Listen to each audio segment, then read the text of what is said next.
Welcome back, everybody, to another live reaction here at I'm Not a Coach. I'm your host, Dave Huerta. Thank you so much for joining us, man.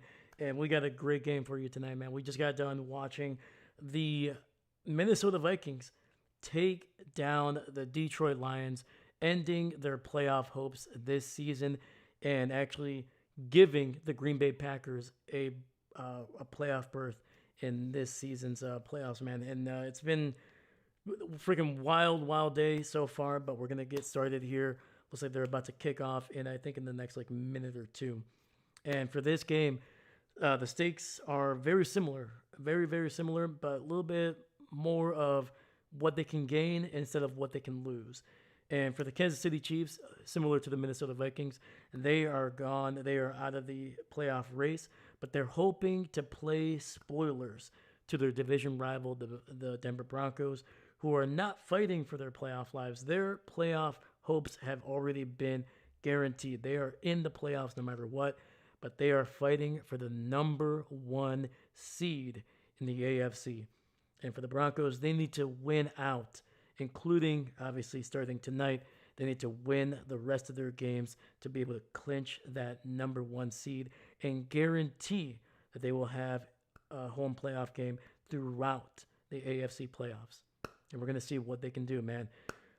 Thank you so much for joining us, man. If you're new to the channel, please like and subscribe. But regardless, happy Thanksgiving. Happy Thanksgiving. I don't know why I said that, but Merry Christmas and Happy Holidays. My goodness, sorry. It's been a weird day. I think the hat's starting to get to me. But I'm expecting this one to be a little bit more competitive, potentially a little bit more, a lot more points to start out the game. The Denver Broncos are coming off a tough loss against the Jacksonville Jaguars last week. They're going to be looking to establish themselves early in this game and try to beat their division foe that has really been able to hold on to the AFC West Championship for a long freaking time. So for the Broncos, they have clinched basically the division title, and they are looking to establish themselves in the AFC with only about 2 weeks left in the regular season. So, welcome, man. And right here, it says right here, Broncos clinch number one seed with a win tonight and next week versus the Chargers. So a couple divisional games for the Broncos, and they can wrap up the number one seed in the AFC.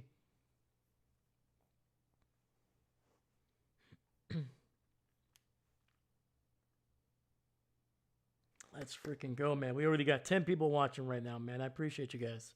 Thank you. And we got Patrick Mahomes, obviously, coming off of that nasty freaking that nasty knee injury from a couple weeks ago.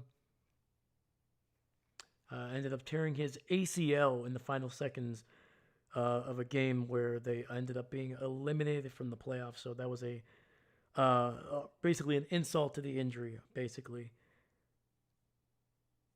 And we're going to see the Broncos, man. Bo Nix getting the ball first here on offense.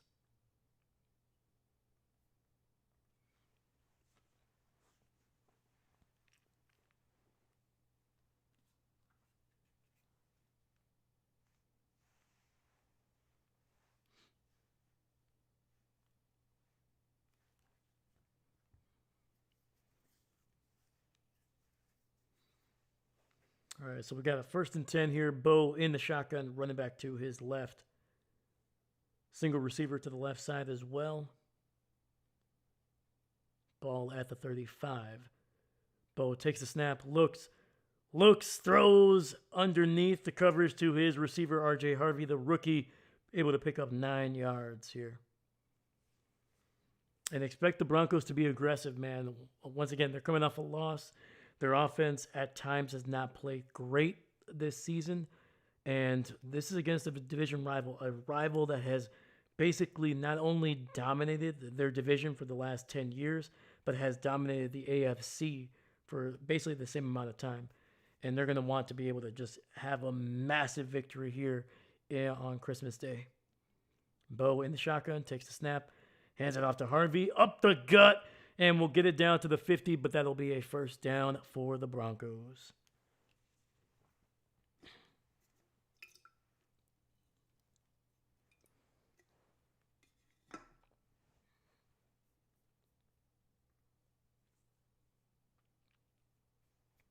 Let's freaking go, man.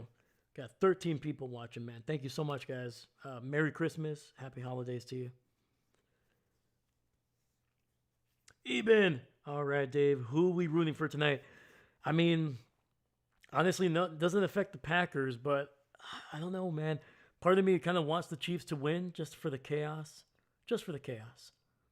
It's going to be a quick throw to the right side, and we're going to pick up 8 yards here. Bandy with a nice little catch. Even though it would be hilarious if the Chiefs won with their third string quarterback, but I think the Broncos are going to, they might be running away with this one though. So depending on what you want, if you want to go for the memes, you pick the Chiefs. If you want normalcy in the NFL, you go with the Broncos. 2nd and 2, another handoff, and Harvey, unable to get much on that run, picks up maybe half a yard.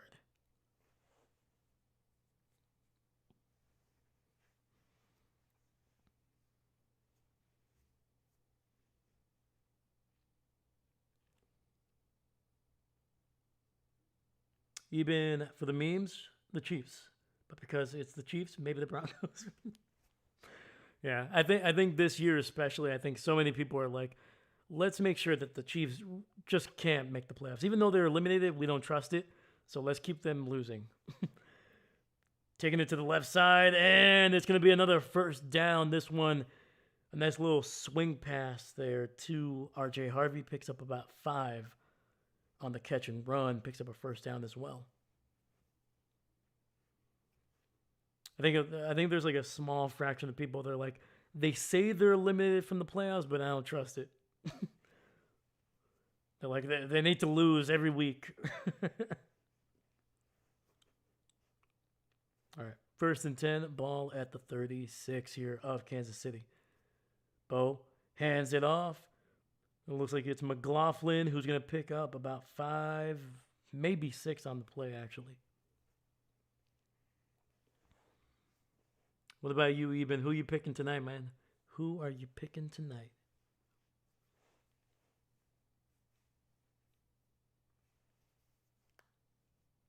Holy cow, man. We got 24 people watching right now. You guys are insane. Thank you so much, man. Thank you. Please, if you get a chance, leave a like, subscribe if you haven't. It's a great free way to support me on the channel, man. All right, we got 2nd and 4, ball at the 30. Nice little fake. Rolling out to his right, gets it out to Troy Franklin, who picks up the first down. Gets about 5 yards on the catch and run. That is Bo Nix's college teammate there out of Oregon. Patrick, what's going on? Yep, all I want was Kansas City not to go to the Super Bowl. Didn't want Mahomes to tear his ACL, LCL. Yeah, man. Now, you never want to see, we never root for injuries here on the channel. We never do that. I don't care what happens, man. We never do that. But yeah, I agree with you, Patrick. It's going to be a run to the right. Ooh, it's got some room. Ooh, nice freaking tackle. Was that R.J. Harvey stacked up after just a gain of 2, but that was Cook, the corner, able to come down and stop him. What looked like it was going to be a big run, able to stop him for a gain of about 2 or 3. I've been thinking about being a football streamer for a while now. Any tips? Don't worry about just do it, man. Just pick a game and just get used to it. There may not be a lot of people, if anybody, that watches. Like the first month and a half, I did not get a single person. Like I was getting like 1 to 2 views maybe. Quick throw to the left, and that's going to be very close to a first down. 3rd down coming up. But just do it, man. Be passionate about it. Understand that it's not going to come quickly. The numbers or anything like that. Like, trust me, man. Like, I'm only at 100 and something subscribers. It's still a struggle every week, but at the end of the day, I love doing it. This is my dream job, man. Like, I used to, like, if somebody were to tell me that, like, hey, we'll give you like $10 if you do football games, I'll be like, good, because I would have done it for free. But yes, I'll take the $10. But yeah, do it. Make sure you love it. Be consistent with it. If you can do 1 game a week, do it. If you can only do one game every other week, do it. Just don't worry about doing every game. Don't worry about doing any of that.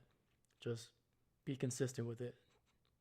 And Bo obviously sneaking in here, picking up the first down, and the Broncos keep marching down the field. I'm trying to think here. And then once you find a group of people that want to watch you, man, always make sure that they know that you appreciate them. Because trust me, man, there's so many things that people can be doing.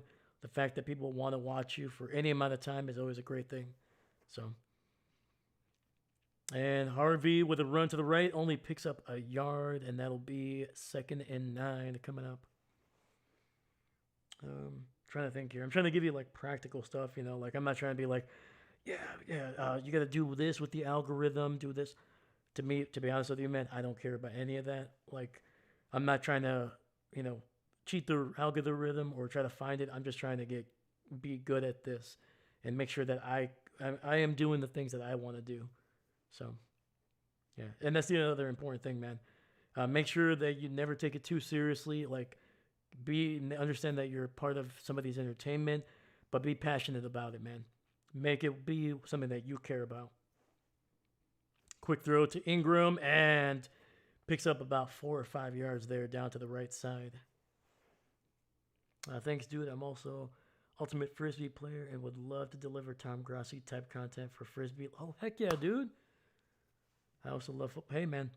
Trust me, man. There's plenty of room anywhere, man. Like that's the great thing about the platform. So, yeah. Hopefully that made sense. Just make sure you love it, man. Make sure you're consistent with it. Don't worry about trying to be like a content creator. Don't worry about that, man. If that's what you want to do, great. If it's not, don't worry about it. 3rd and 6. Throw it to the left, and that's going to be incomplete, in and out of the hands of his receiver.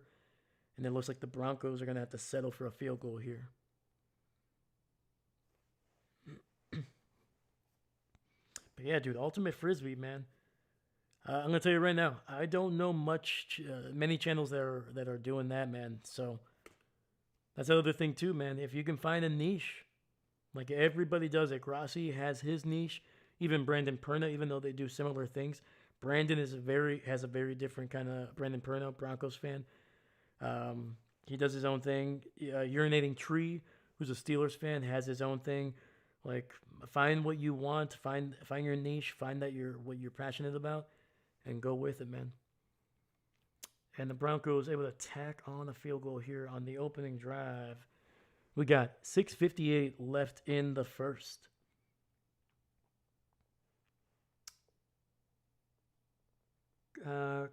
Cornlevins, what's going on? KC will win. Hey, I like it, man. I like it. Go KC. Heck yeah, man.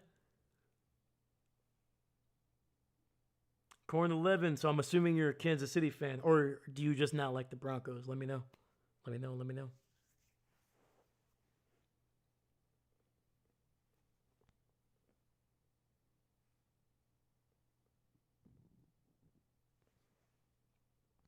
Once again, I wouldn't be too mad about about a Chiefs win here. It would be hilarious. It would add to the chaos of Week 18. Yeah.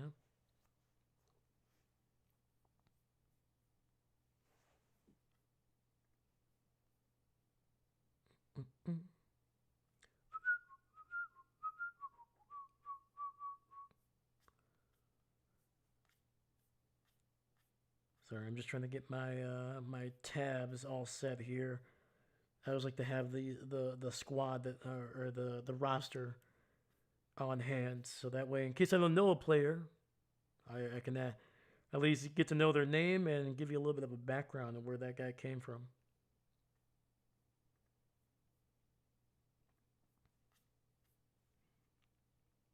No KC all the way, live in Kansas. Hey, let's go. Hey, man, apparently they're going to be moving to Kansas. And I think they said 2031, right? They have like a little bit of a deal with the state of Kansas. So, hey, man.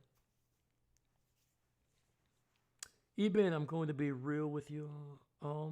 My Lions are out of the playoffs. I really don't care, but man, I'm going to laugh my butt off if KC comes out with a win. You like the chaos, don't you, man? Just a little bit. Just a little bit. I respect it.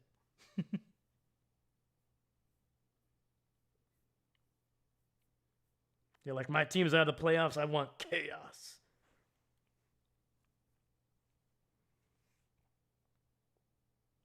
And Manhattan, Kansas. All right. Heck yeah, dude.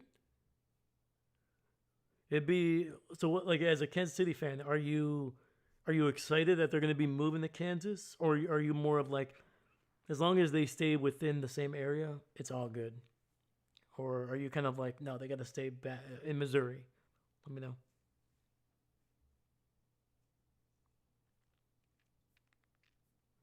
All right, return to the 15 to the 20, 25, and Smith brought down near the 26 there. All right, man. We are going to see Chris Oladukan. I might have butchered that name. I do apologize to that young man. But getting his first career start from South Dakota State, 7th-round draft pick back in 2022. All right. Chris starting out under center here. Hands it off to Isaiah Pacheco, actually. And he is good for about a yard on first down, 2nd and 9 coming up.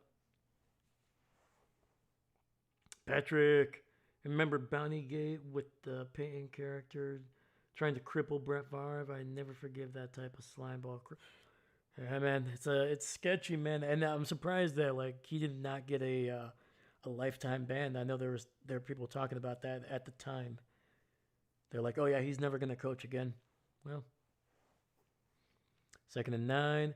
Pacheco up the gut, and he is going to be fighting for some good yardage. Picks up about 8 there, starting a 3rd and 1 coming up.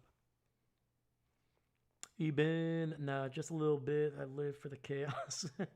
My whole family feels like the definition of chaos. Absolutely. 100%. I'm talking about my own family. They're good people, but they're chaotic.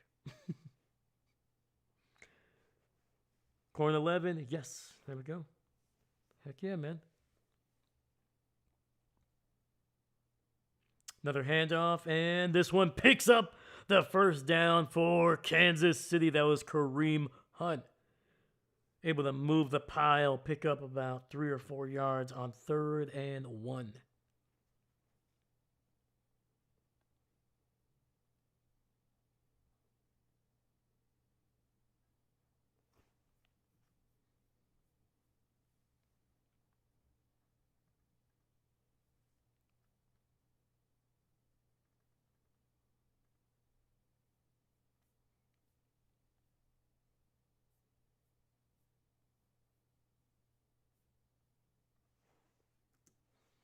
First and 10, ball at the 40. Isaiah Pacheco with a handoff, and he is going to be wrapped up after picking up maybe a yard on the play.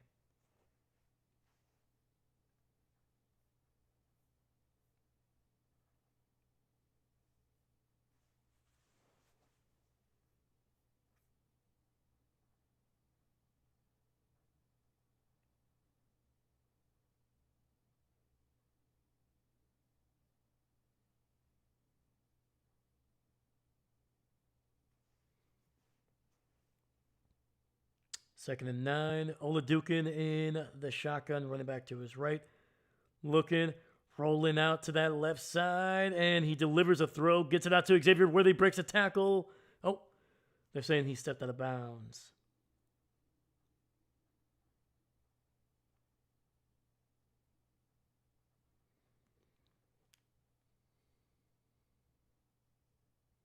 And at corner 11, I like it. There you go. Okay. And, oh, they're actually saying it's going to be an incomplete pass, I think. Yeah, unfortunately, Worthy unable to keep that second foot in bounds. So we got a 3rd and 9 here, ball at the 41. Broncos send 4. Launching it deep down the field, and that's going to be incomplete.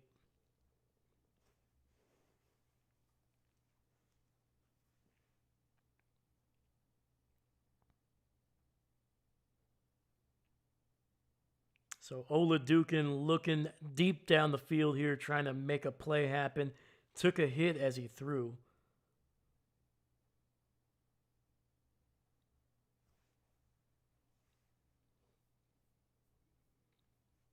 And unfortunately, Kansas City going to have to punt this one away after a decent drive where they were able to move the ball on the ground.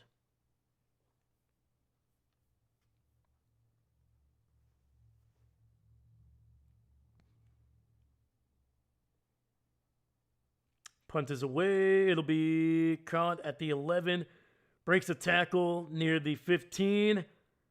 And gets it down to about the 18. So a decent return there. Whole lot of running, but picked up about 5 or 6 yards there.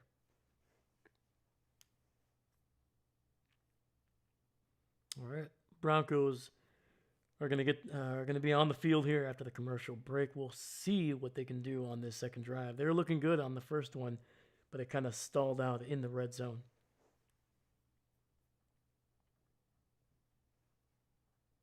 Holy cow, man. We got 34 people watching.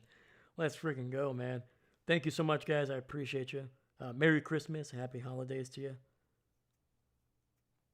Hopefully you're spending it with some great people, some people that you love, people that love you back. To me, that's all. That's what's this whole day, this whole holiday season is all about, man. So thank you so much.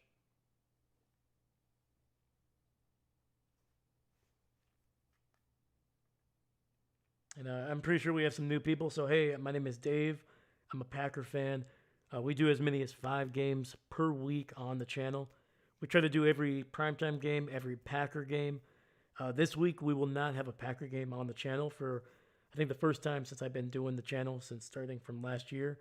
But that's because I'm actually going to be going to the Packer game. That's going to be my first ever regular season game that I get to go to. So that's really the big reason why I'm okay with missing it. But yeah, just know that we do every possible game that we can on the channel, man. So if that's something you're interested in, please stick around. Like the video, subscribe if you haven't. It's a great free way to support me, man.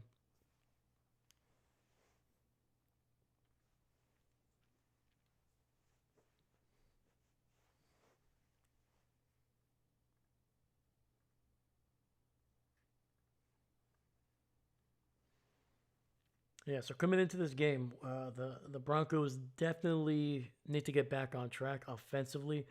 They were kind of taken to task by the Jags, man, who are looking like one of the hotter teams in the play coming into the playoffs here. But if you're the Broncos, you really, really need to get things going here, man. This is a team that you should be able to win pretty convincingly against. You know, they're out some of their best players defensively, offensively especially. Like Rashee Rice, not in this game. They put him on IR a couple days ago, basically shutting him down for the rest of the season. Obviously, they're down to their third string quarterback.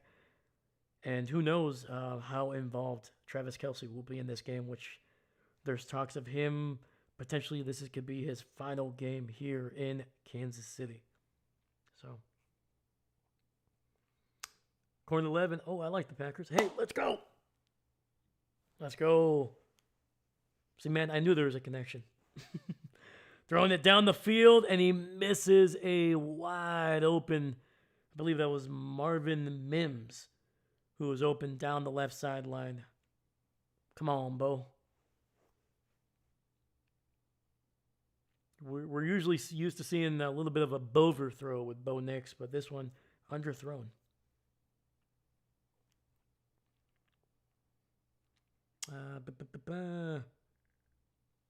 Corn. Oh yeah. Packers. Yeah, sorry, my man. I feel like I unintentionally answered that question, but there we go. 2nd and 10. Bo in the shotgun, hands it off to. No, he's actually going to keep it himself, and he's going to lose a yard back near the 18. 3rd and long coming up for the Broncos. Patrick going to the Frozen Tundra game. Nice. Wear extra socks. Oh, 100%. I learned that the hard way, that frozen frostbite toe. Oh my God, yeah.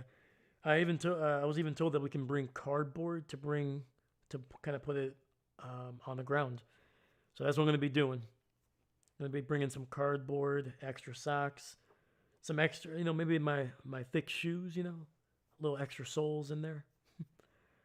We got 3rd and 12. Pressure. Bo Nix rolling out to his left. Throwing it down the field, and it's nearly intercepted. It might have been picked off. Right now, Nick Bolton is claiming he has the interception. We'll see what the call is on the field.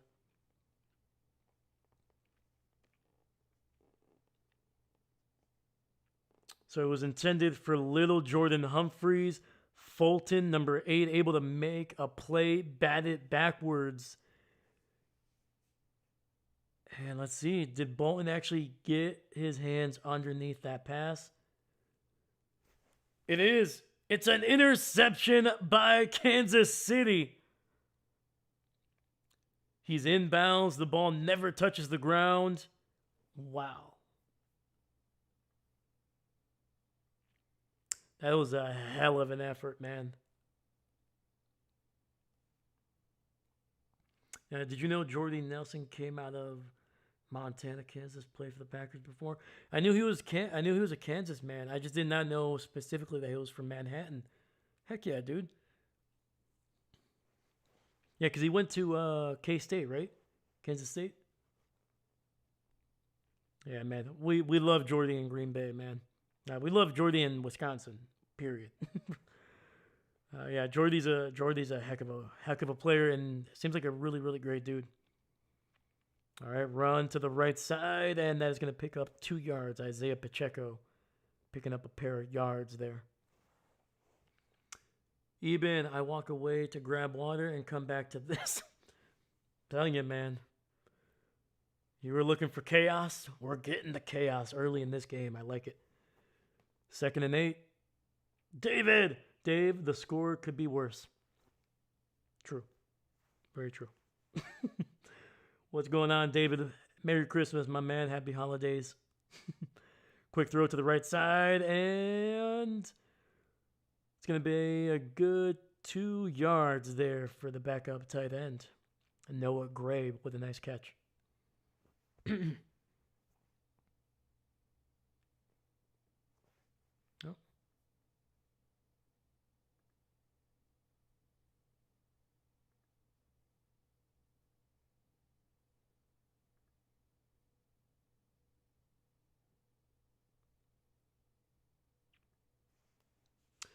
Oh.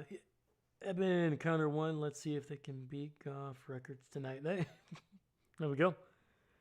3rd and 6. Throws down the field, and it's going to be a first down catch by Travis Kelce, getting it across the 20 there. Look at that, man. The old man still got it.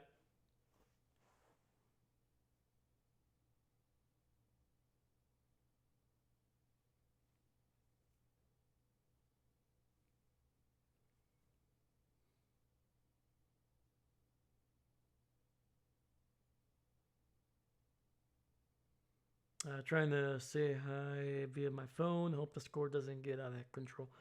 No, absolutely not. No.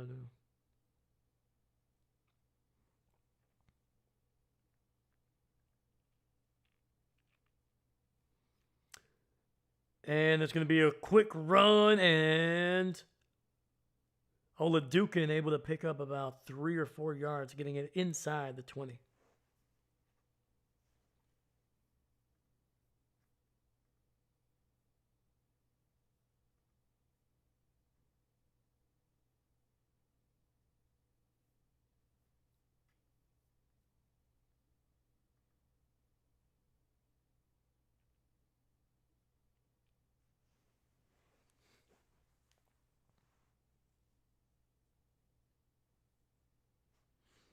All right, we got 2nd and 6, ball at the 16.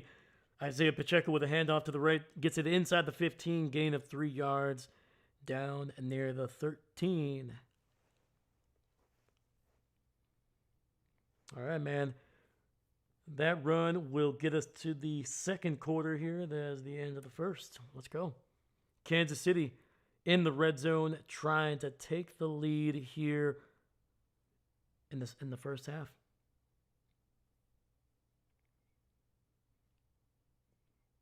Eben, are you still with us, my man?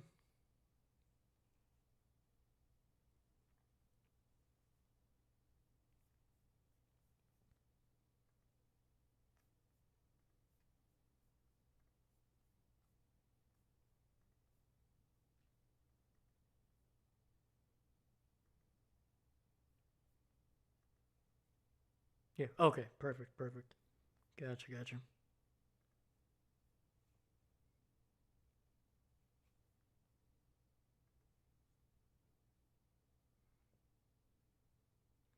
I found a funny video. Clicked on it. You're all good, my dude. You're all good.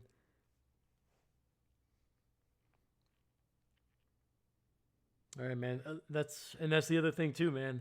Turnovers. We saw what turnovers did to Detroit in the last game.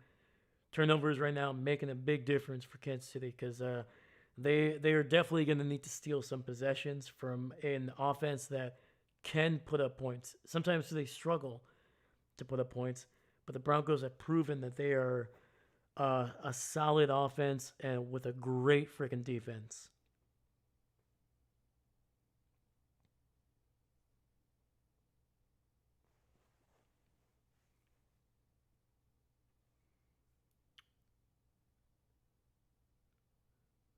11 says, where my Kansas fans? Oh, they're around, my man. They are definitely going to be around.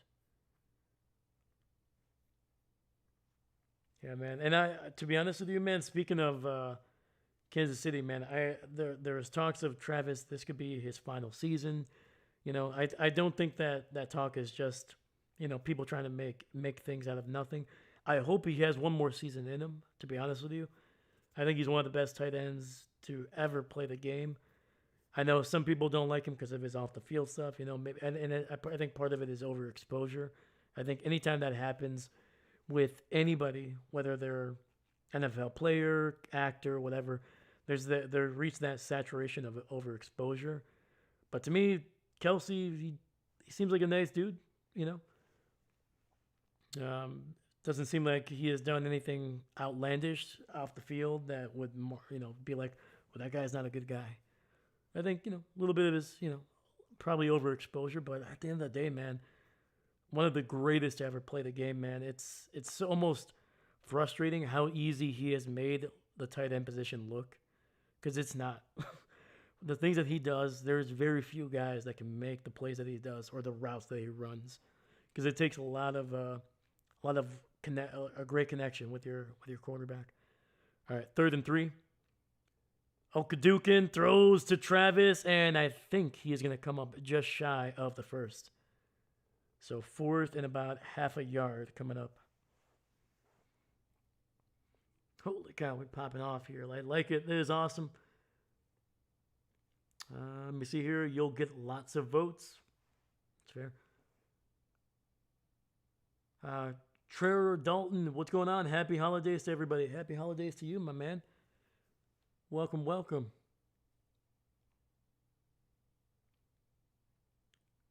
Reggio, what's going on? Chiefs moving 32 to Wichita. It's crazy moves. It's looking crazy, man. And it's going to be a run by Hunt, and he picks up the first down on 4th down, and they are going to be inside the 10. 1st and goal coming up for Kansas City. Wow, man. Andy Reid, man, not settling for the field goal here, being aggressive against a very, very freaking good, a borderline great defense in Denver.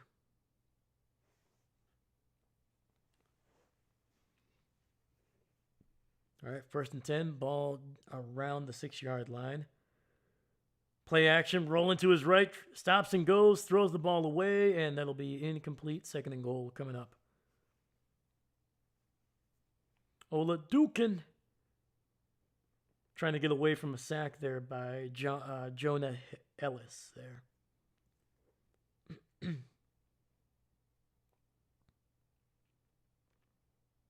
Woo.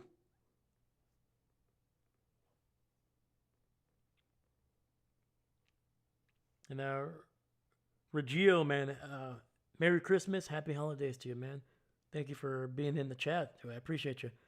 It's going to be a handoff to Pacheco, and he is going to be stopped up after just a gain of about 1 down to the 5. 3rd and goal coming up.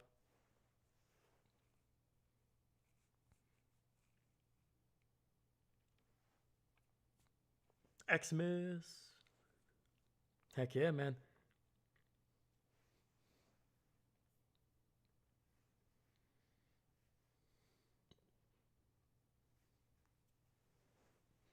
All right, we got Oladukin in the shotgun. Looks like he's got 3 receiving options on the right side. Throws to the right, gets somebody in the flat to the 5, and it's going to be a touchdown by Smith in Kansas City with 12:49 in the second quarter. They have taken the lead. Brashad Smith, the rookie running back, able to break a tackle near the 3-yard line and just gets it in, man. 10 plays, 35 yards, and the backup has gotten the Kansas City Chiefs in the end zone. All right.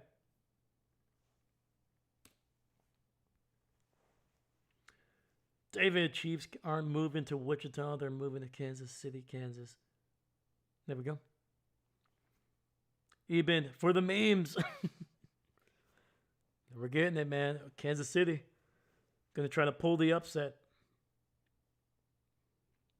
And Butker's kick is right down the middle. Kansas City early in the second. Oh, we got a flag. We got a flag. Hold up. Might have been some extracurriculars after the play.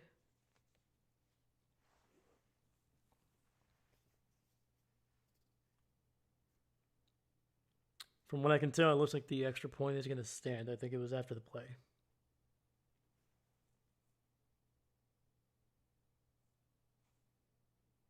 So, personal foul on John Franklin Myers. But there's also a penalty on Kansas City, so that'll be offsetting penalties.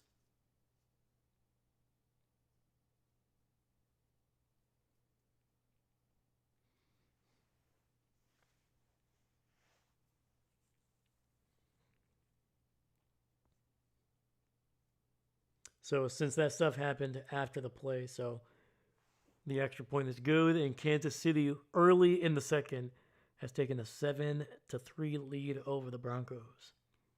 Able to pay off that interception by Nick Bolton.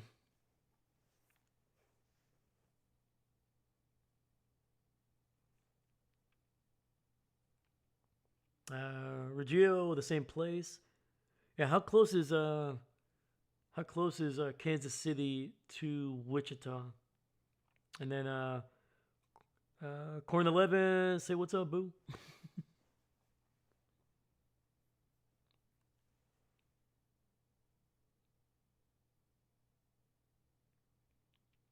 It's your brother. Hey, happy birthday, man. Right on. Heck yeah.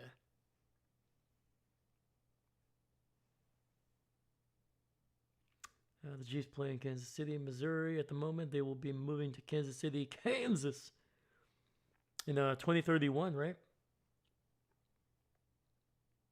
David, how do you feel about that? Is it whatever, or is it more of like, is it a big deal that they're moving to that side of the border? Holy cow, man. We got 47 people watching on Christmas Day, man. Let's freaking go, man. I appreciate you guys, man. Happy holidays. Merry Christmas to you. Thank you so much, man, for spending your holiday, any part of your holiday with me, man. I appreciate it. Thank you.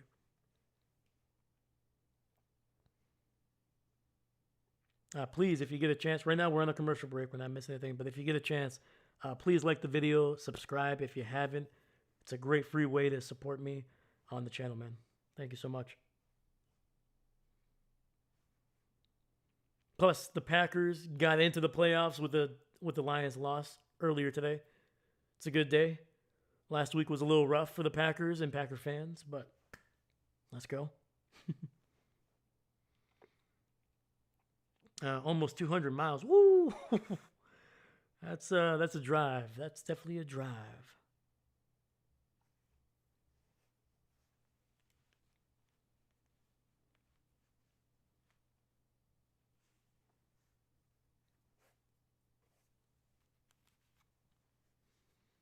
All right, Butker kicking this one away. Caught around the 2.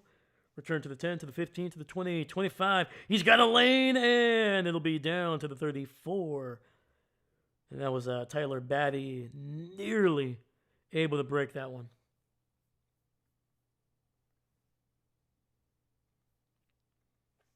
And Chris Lasso. Good evening. Merry Christmas. How you doing, brother? How you doing? Merry Christmas to you, man. Happy holidays. Chris, how have you been spending the day, my man? Let me know. Let me know. It's good to see you, my brother. All right, we got 1st and 10. Bo in the shotgun, running back to his right. He's got 2 receivers split out to the right side. Ball just shy of the 35. Fakes the handoff. Bo rolling to his right. Gets a man in the flat to the 40. And he's going to pick up about 8 yards. And that is the former New York Giant, Evan Ingram, with a nice little catch and run.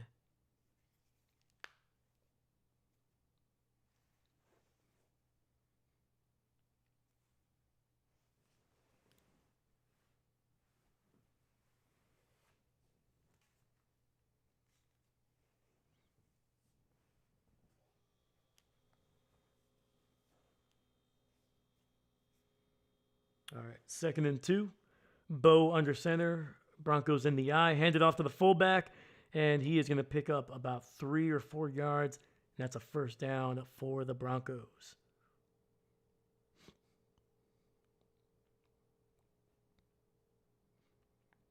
And that was actually Adam Prentice, the fullback there. So family time, eating good, gift giving, and playing some dominoes. Ooh, heck yeah, man! I used to play dominoes with my grandpa, man. He's the one that taught me. And tries to get it out to R.J. Harvey, unable to handle the pass, incomplete. 2nd and 10. And Chris, who's winning that dominoes, man? Is it you? Let me know. Let me know. Reggio, I surprised myself by purchasing a Cyber Monday Green Bay Packer jersey. All right. Putting it on for the first time today, not remembering I bought it. It was a pleasant surprise. Heck yeah, dude. Who's the player, man? What's the number? 2nd and 10. Ball at the 46. Bo in the shotgun, running back to his left. Hands it off to Harvey, bouncing it to the right side, and somehow able to pick up about 3 yards before going out of bounds.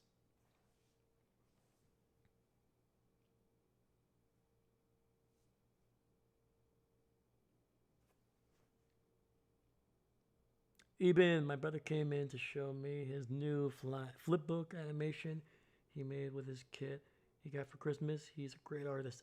Heck yeah, dude. You gotta find your passion, man. I'm glad. Yeah, man. Well, do you mind if I ask what the animation was? Let me know. Let me know. 3rd and 8. Bo in the shotgun, running back to his left. Bo able to escape the pocket, delivers a heck of a throw, but it's dropped by Cortland Sutton. Oh, man, dude. I think Bo could have picked up the 1st down with his legs, but was able to find somebody open down the field, but Sutton unable to hang on to that one. It was not an easy catch. He had to kind of dive for that catch, but oh, man.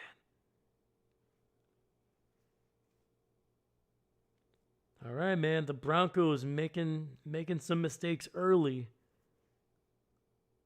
And they're going to have to punt this one away to Kansas City. Chris, channel is booming today. Love it. Yeah, man. I'm not going to lie, man. I was completely surprised. I was not expecting this, but hey, man, a happy surprise. And Smith getting it across the 15 down near the 17.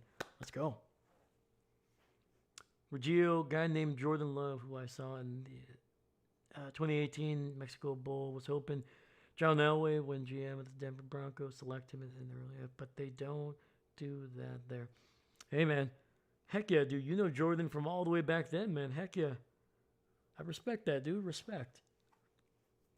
Yeah, man. Love has turned into a pretty solid quarterback for us, man. Very happy, very happy. Hopefully he's healthy this week. Eben and Hayes, 67 meme. He hates the 6-7 meme, so that was about him going Super Saiyan like the anime and has Goku on the kid who says. He's like, what'd you say to me? 6-7?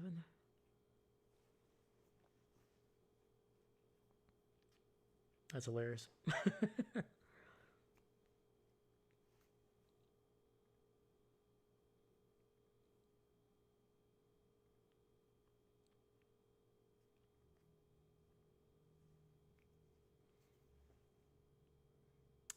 Corn 11, Denver thinks they're going to the Super Bowl or not.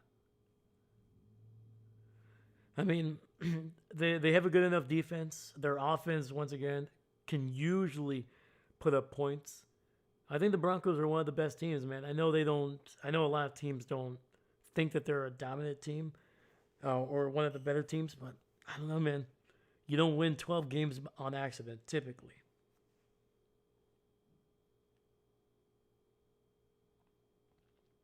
He's got a great sense of humor. Heck yeah, man. That'll serve you well in life, my man. Sometimes you just gotta laugh at life a little bit. Reggio, he was a Utah State alum, quarterback. I bought that bowl game ticket in advance, not knowing the team selected. Hey, heck yeah, dude. Yeah, man. I remember Love, man. His second to last year, he looked great. They had some really good wins. He was putting up some really good numbers. And then I think it was his last year there. There was a lot of change. I think there was like a total of like 14 different starters on the whole team. Might have been a different coordinator as well. Everything, and a little bit of a dip for Jordan. But the Packers saw a lot of potential, and right now he's paying it off. He's paying off their. I think 3 straight years with Jordan Love, 3 playoff berths. So some success there. Pacheco breaks a tackle in the backfield. He's got some blockers to the 30.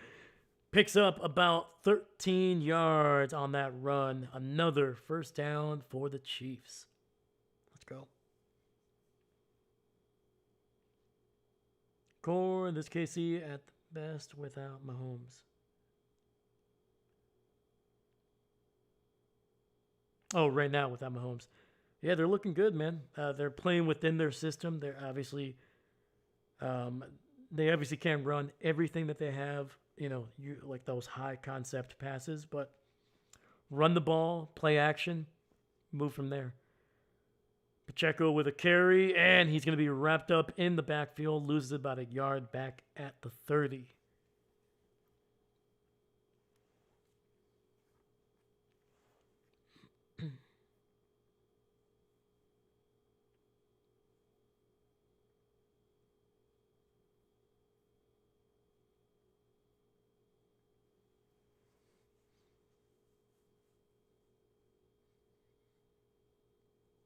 Yeah, right now Oladukin is operating the offense pretty well. In the shotgun, quick throw, gets it out to Worthy, and that's going to be dropped by Xavier Worthy. That is the second time Worthy has been unable to hold on to a pass, or at least complete the catch.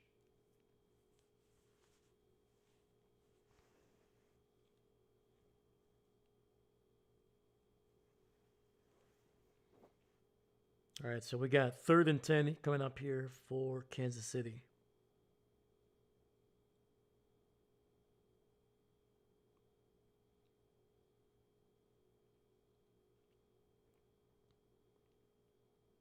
Oladukin in the shotgun, running back to his left. He's got Kelsey on that right side. Throws it to that right side, and is going to get Hollywood Brown, but only picks up about 7 yards on 3rd and 10.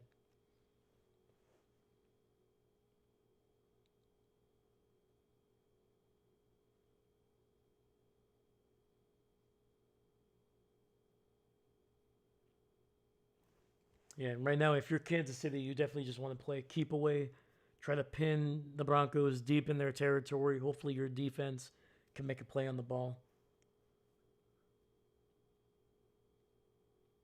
right, Matt Ariza about to punt this one away. It's going to be a good punt. Fair catching it. Nope.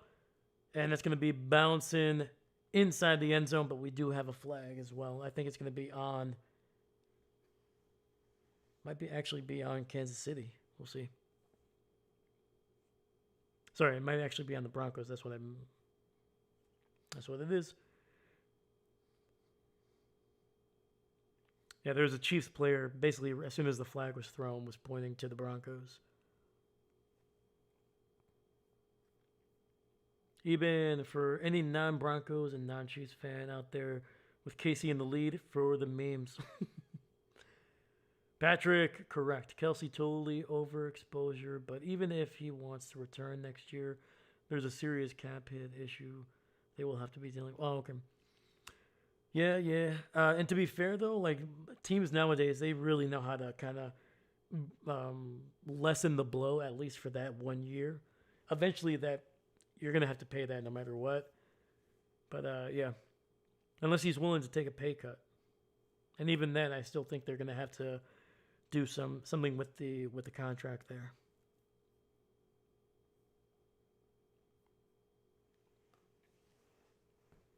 Give me one moment here, guys.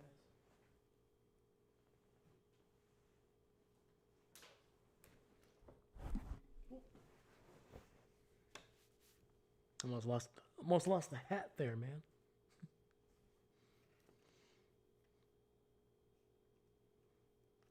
No, but I definitely agree with you.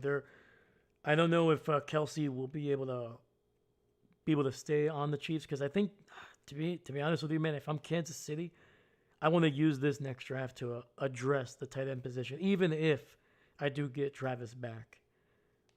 Because I think he could be a good part of the offense, but I just don't think he's going to be the focal point like he has been over the last decade, basically.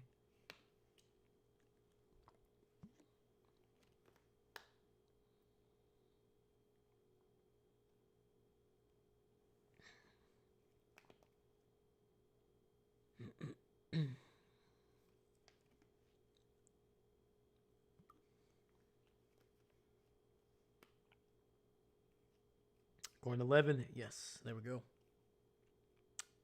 I concur.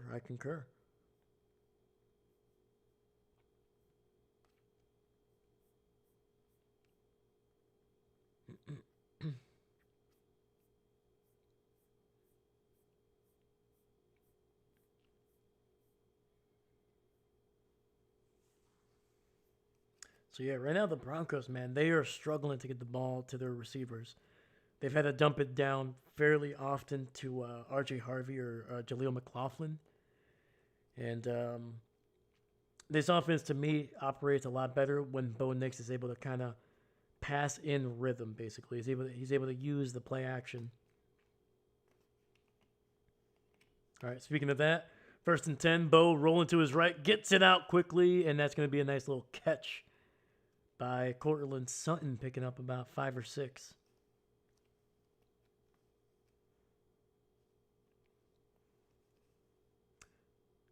Ask where my KC fan at. You get more people. I'm helping you out. Heck yeah, dude. I appreciate you. Where my KC fans at?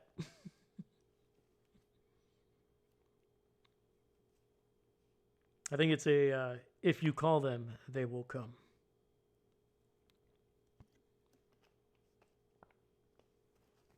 All right, we got 2nd and 6. Ball at the 14.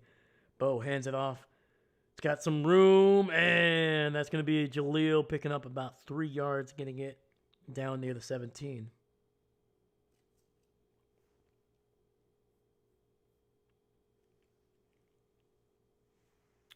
Even not me. Casey has nothing to lose. Casey, yeah, man. 100%. 100%. At this point, the Chiefs are just trying to play spoiler to the Broncos. 3rd and 3, Bo in the shotgun, running back to his left. He's got 2 receivers on that right side. Takes the snap, throws to the right, and that's going to be a 1st down catch. Courtland Sutton getting it down near the 23.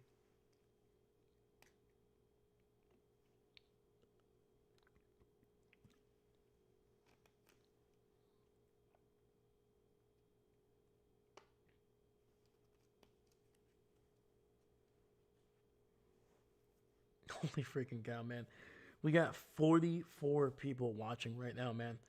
Thank you so much, man. Merry Christmas. Happy holidays to you. Thank you so much for spending your holiday season or any time of your holiday with me, man. It really means a lot. Thank you. Bo, rolling to his right, and he's just going to throw this one out of bounds. 2nd and 10 coming up.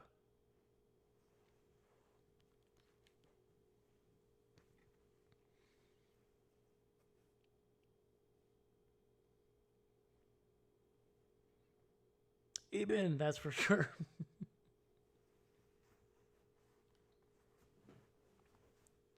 All right, so we got 6:17 left on the clock here. Clock is stopped because of that incompletion. So, Bo under center. He's got 3 receivers on that left side. Single back in the backfield. Play action. Sets up a screen. RJ Harvey's got some room.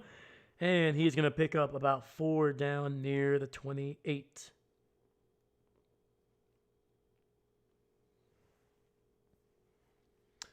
Captain Dave, did you hear Kansas City Chiefs moving to Kansas? I did. So it's surprising. I think even some people that may not be like big football fans or even big Kansas City fans are like, didn't they always play in Kansas? No, they did not. It was Kansas City, Missouri. Now they're moving to Kansas City, Kansas, as David said. 3rd and 6. Bo rolling to his right. He's going to take off and run. Picks up the first down and will get it across the 40 down to the 42. All right, man. Bo said, I'll do it myself.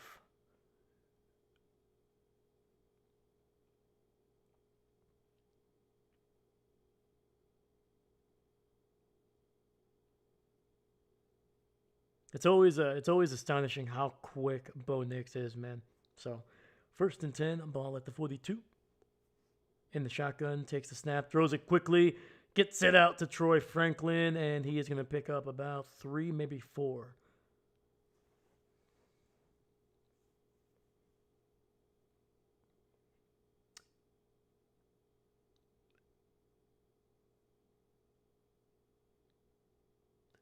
Stemmiger, go Broncos, bleep the Chiefs. Thank you for censoring, sir. I appreciate you. That is restraint. All right, man. We got some Bronco fans in here too, man. Let's go. I like it. But how you doing, Stigmar? How you doing, my bro? Let's go. Quick throw to the left, and that's going to be a first down. Marvin Mims able to pick up about 6 or 7 there.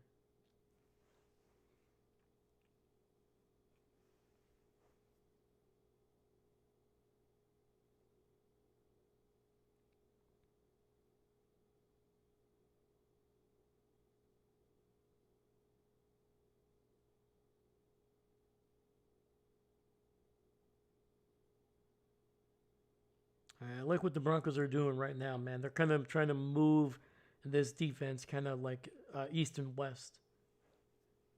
Trying to open up a little bit of room over the middle here. 1st and 10, and I think they are going to get Kansas City, who jumped off sides here.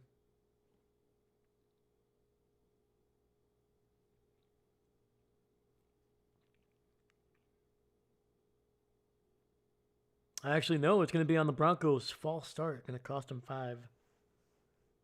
Still going to be a first down here, but 1st and 15 coming up. Eben, Dave, do you think there's a chance you stream Lions and Bears? That's going to be a fun loss for them.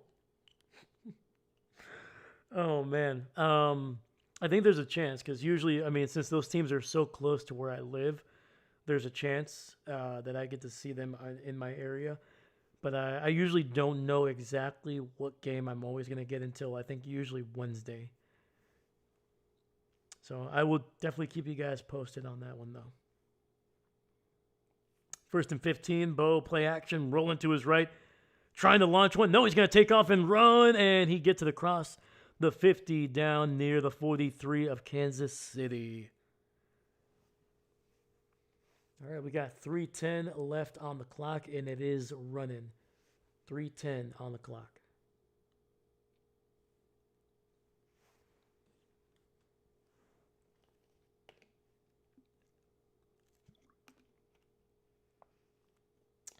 I'm trying to think here. I guess as a Packer fan, I would want Detroit to win, especially if the Bears lose this week and they could lose next week. If the Packers win out, they will take the NFC North. 2nd and 6, delayed handoff, and Jaleel McLaughlin picking up 5 on 2nd and 6 there.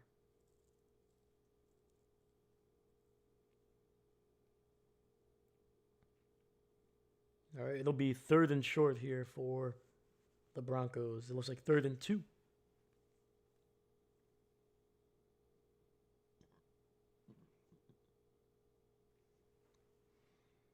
Patrick Willis shoulder and illness. They should sit Love 2 and get right for the playoffs. How both quarterbacks on the wild card weekend don't end well. That is 100% true. All right, man. We have reached the 2-minute warning here in Kansas City with the Chiefs on top, but the Broncos are marching.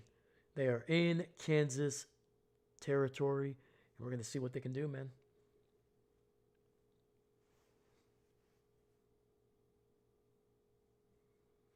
But yeah, that is true, man. I mean, the history of the amount of like quarterbacks, like I think RG3 is one of the prime examples of that.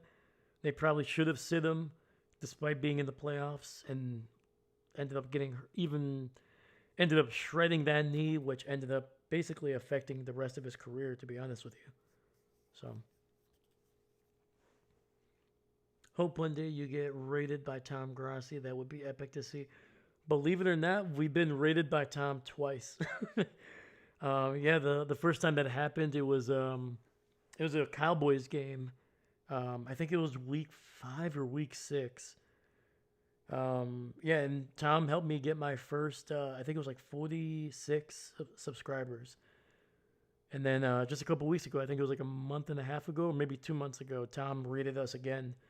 So yeah, so Tom has definitely helped out the channel quite a bit, man. Tom's a great dude, helping out smaller channels, trying to help us out.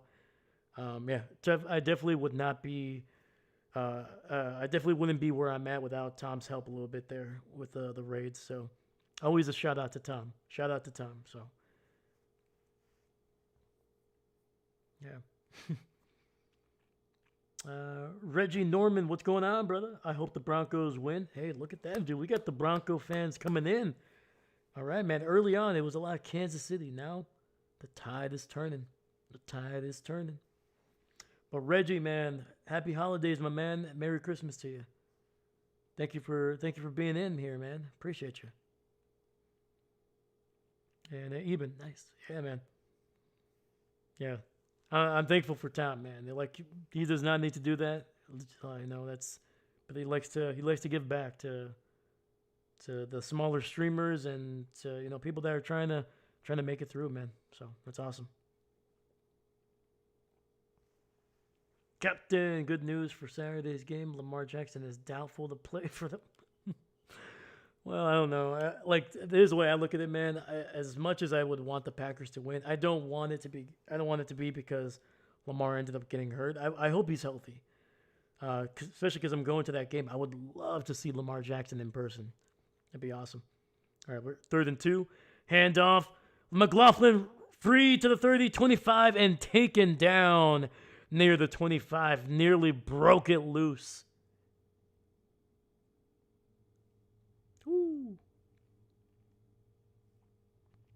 Even if NFL Broncos, if memes, Kansas. It's true. True. Reggie, sup, and same to you. Hey, what's up, my man? Appreciate you. Yeah, dude, Jaleel has been solid, man. 4 carries, 28 yards. I think he's been the more effective of the two backs. All right, 1st and 10, ball to 24. Bo, play action. Throws to the right. He's got a man, and that's going to be caught. First down near the 12. That was a woo. Bo had to squeeze that one in between 2 defenders, man. That was a tight window.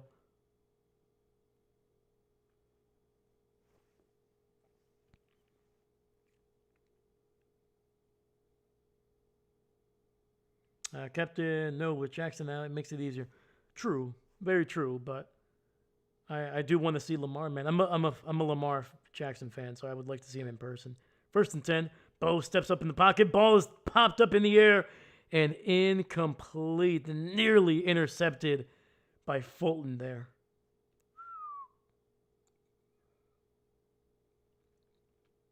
And Bo trying to get it to Cortland Sutton, who was running a shallow crosser, and the ball just bounced right out of his hands, man. Reggie, been a fan of Broncos since day one. Hey, yeah, man. Respect, man. You got to stick with your team, man, through thick and thin, man. I appreciate you. Even I think this is the first time in history I've wanted Chiefs to win. 2nd and 10. Ball just shy of the 11. Bo pressured, steps up, rolls to the right, delivers a throw, and that's going to be out of bounds, man. That was a heck of a throw by Bo Nix, man. Nearly got it inbounds.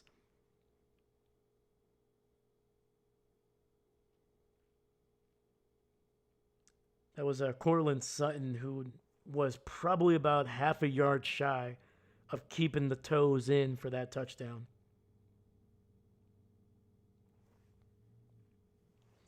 All right, we got 26 seconds here, man. Nobody has used a timeout in this game. All right, 3rd and 10. Bo alone in the shotgun, 3 receivers to the left. Looks, throws to the left, and it's a touchdown. Oh, no. Cortland Sutton dropping it as he was going to the ground. Incomplete. Oh, my gosh. It was in his hands. He was going to the ground, and it just squirts out. Oh, it was actually the hit by Cook, number 6, man. Delivering a hit and popping that ball loose. Heck of a defensive play there by Kansas City. All right, man. For the 2nd time tonight, Broncos are going to have to settle for a field goal in the red zone. The kick is up, and it is good.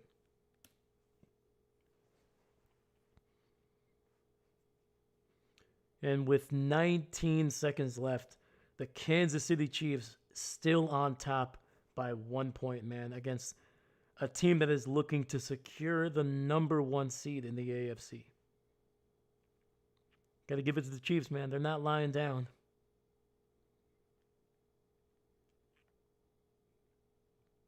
Oof. Yep. Sorry, Broncos. And Cornell 11. KC, yes.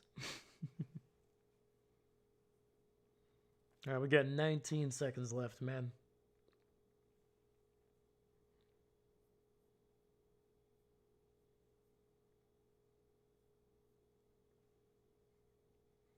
Eben, haha, the Chiefs are up 6-7. This really is for the memes. That's what I was saying, man. If they were staying ahead, man, it's going to be validating a lot of the people that don't believe the Broncos are a true Super Bowl contender, man.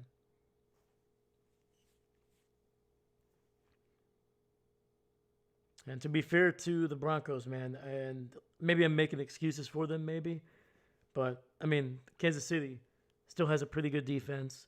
They still have some decent weapons on offense, even though I think they need to invest more in the offseason, and especially in the draft. But they still have a heck of a coaching staff, man.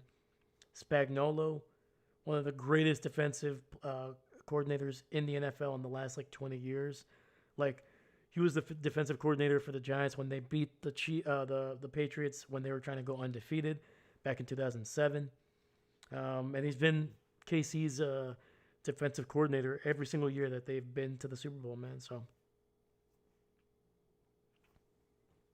and Andy Reid is no slouch either, man. So this is still and they got Chris Jones. They got a good defensive line. Kansas City may not be playing well this year, but they are still have some really talented players, man.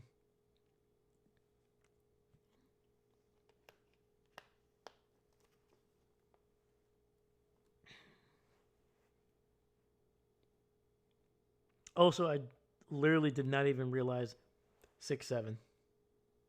Did not even realize it.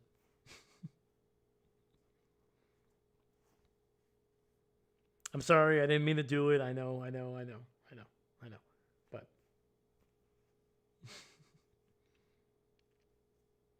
I'm just hoping if I end up doing it enough, it'll just die. You know, like once I get things on the internet, usually it's long past. So I feel like if I do it enough, people are gonna be like, you know what? It's no longer cool. We're gonna kill it. All right.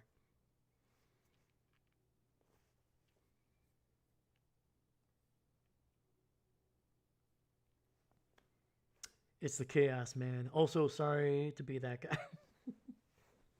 It's all right. It's all right. Somebody had to do it. Somebody had to do it.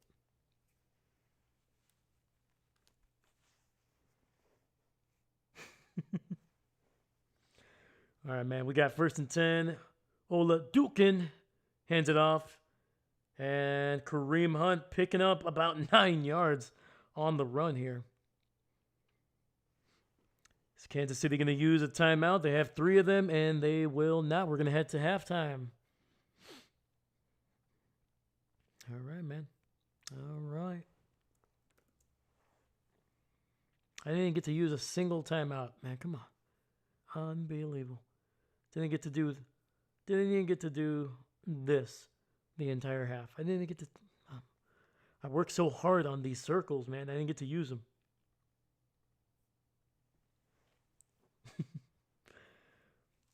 But I was definitely not expecting the Chiefs to be up here. Like I didn't expect it to be a complete blowout, especially in the first half. Because I've seen the Broncos, they struggle, especially in the first half. They struggle. They're more of a second half team usually. But I was for sure expecting 14-7, maybe 17 to like 7, something like that. 17-10. But I'm gonna give it to Kansas City, man. They're keeping it close.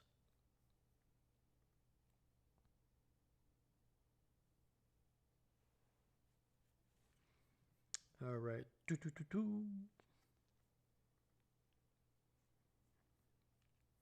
All right, so we're at halftime. So let's actually look around the NFL. Let's look at the playoff scenarios for some of these teams because things have definitely changed in the NFL the last 2 games.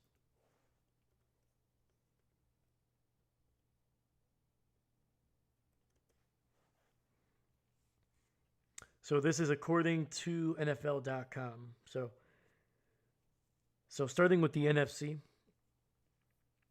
we got the Seahawks with the number 1 seed right now. That could change. Obviously, they still have to play Carolina this week, and they got the 49ers, I believe, next week as well.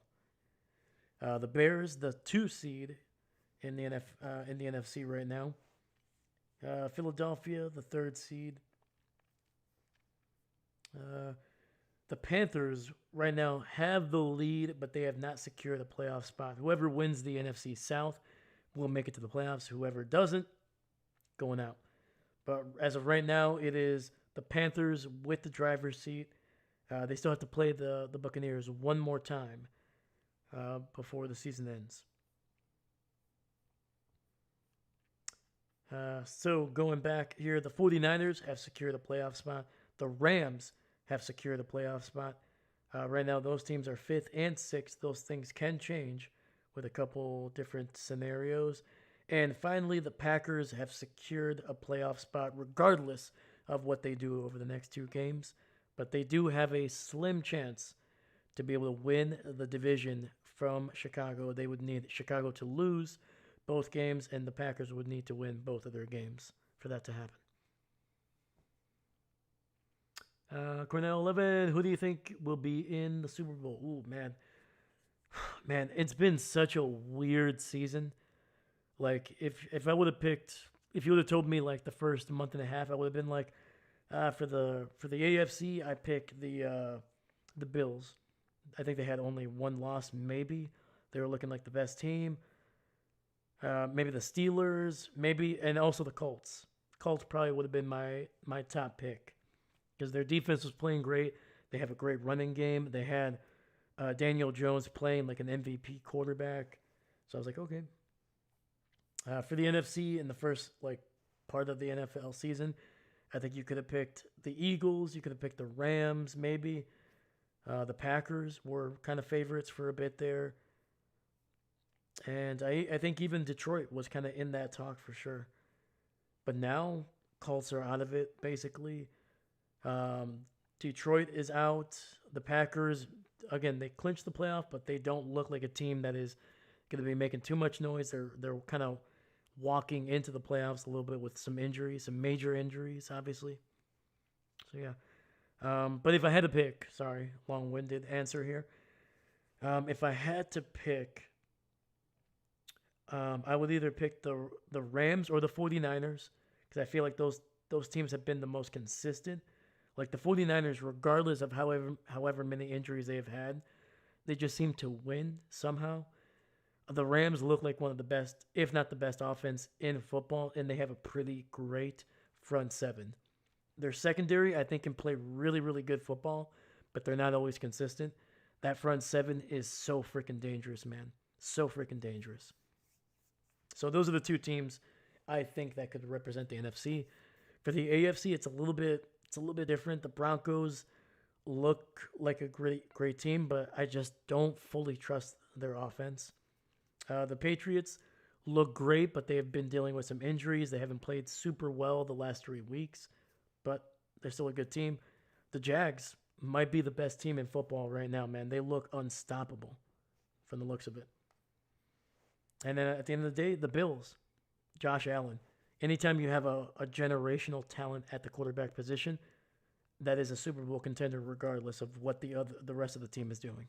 So yeah, it's kind of tough.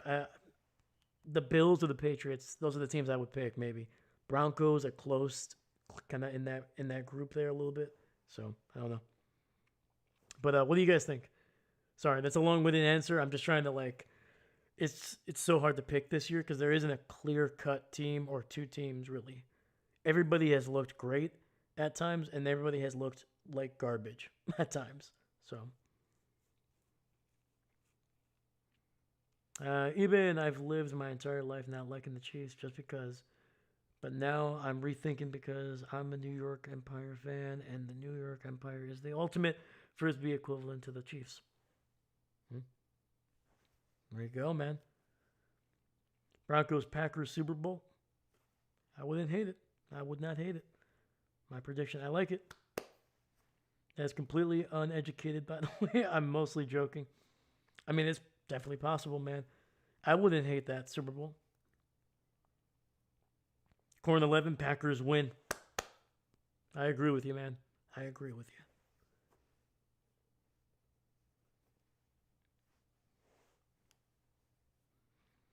But yeah.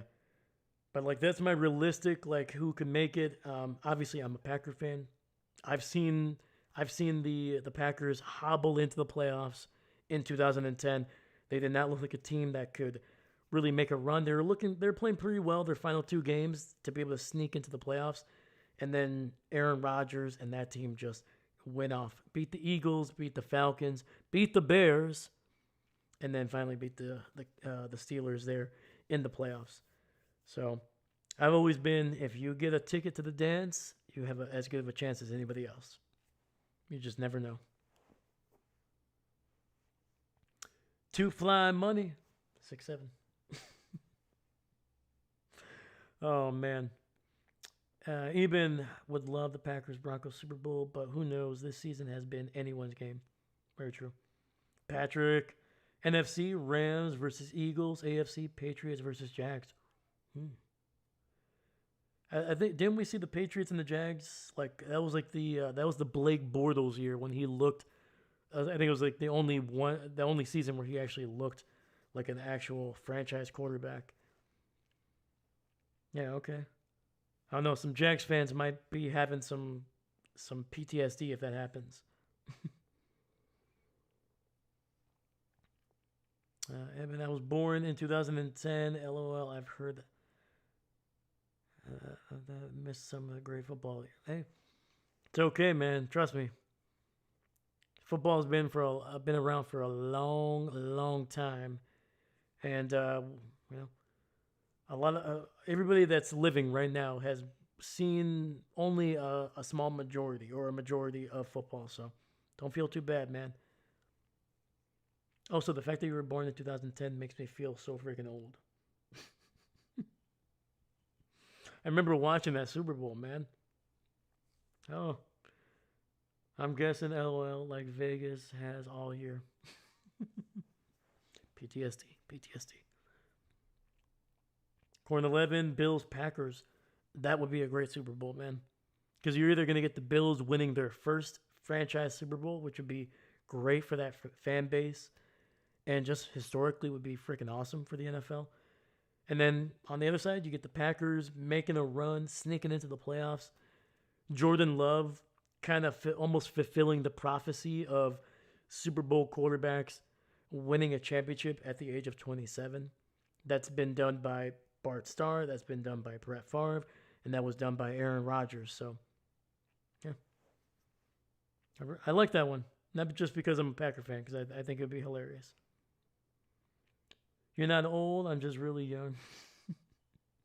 That's fair. That is fair. Thank you, man. Makes me feel a little bit better. Makes me feel a little bit better.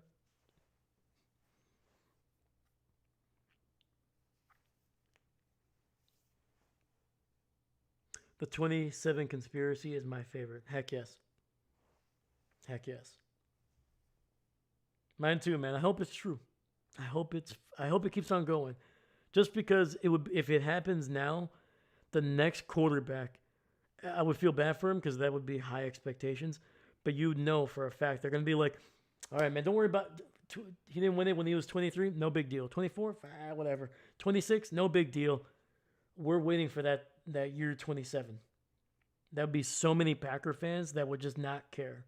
They would be like, we didn't win the Super Bowl this year. It's okay. We're waiting for it until he turns 27. We're gonna win the Super Bowl that year.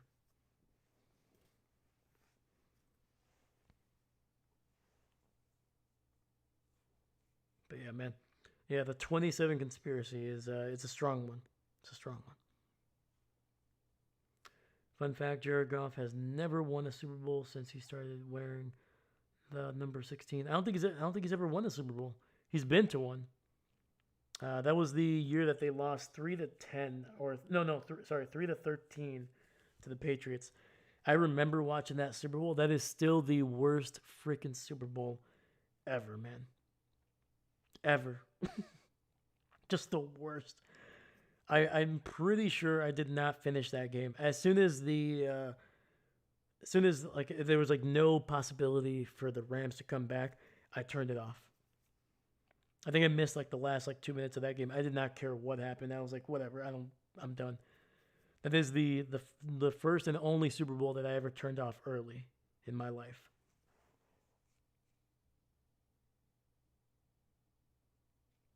The joke is that Golf has always worn 16. Now everybody in. Let's go. Oh, gotcha. See, man. See. There's an old man brain. I was like, you know what? That's fair. I like that one. I like that one. I'm gonna have to use that one.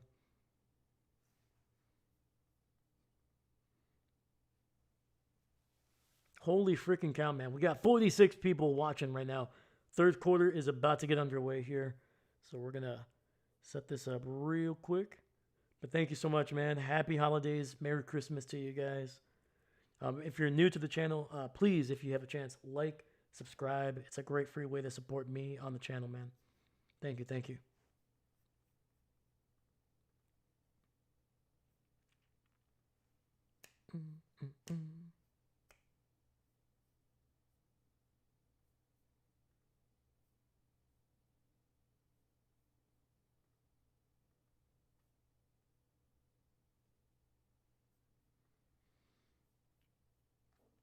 All right, so Kansas City will get the ball to start the second half here, so they have a chance to extend their lead before the Broncos get the ball back.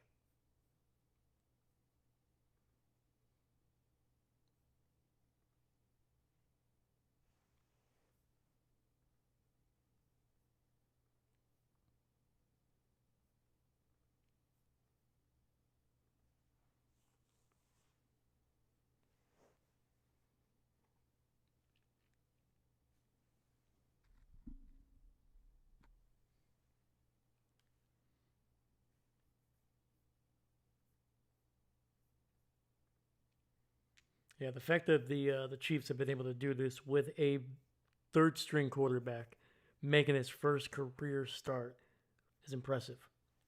It's impressive.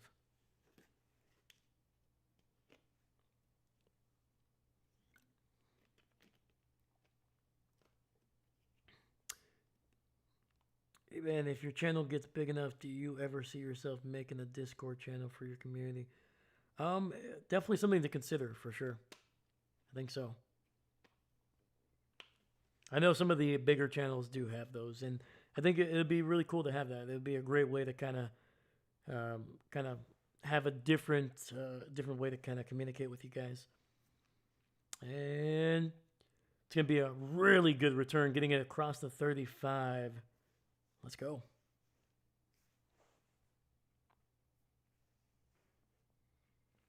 Reggie Norman, what's going on, brother? Where can I watch the live game? I'm watching it on Amazon Prime. I'm not sure if they're doing it this year, but I think you can watch it for free on Twitch. Maybe. I know they were doing that last year when Amazon was showing the game. All right, 1st and 10. Oladukin under center, hands it off to Pacheco, and he's going to be able to move that pile a little bit, picking up about 3 yards down to the 40.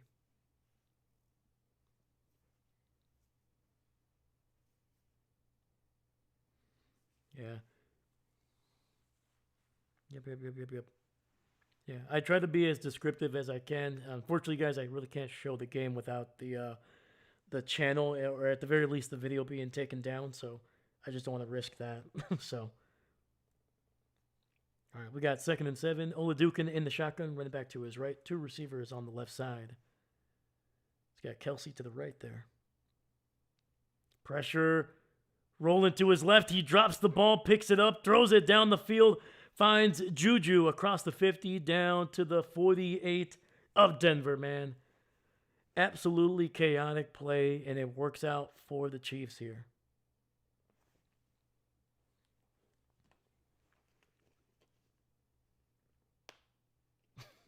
Yeah, that ball just squirted right out of his hands. Jeez. He was like, what? Also, Juju, man, he's lost his his role here on this offense, man. Barely been able to catch much over the last month and a half.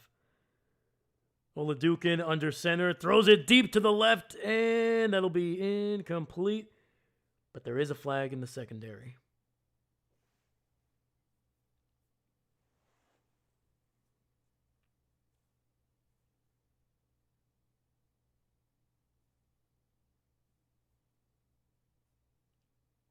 And they're going to get the current reigning defensive MVP, Patrick Surtain, for pass interference.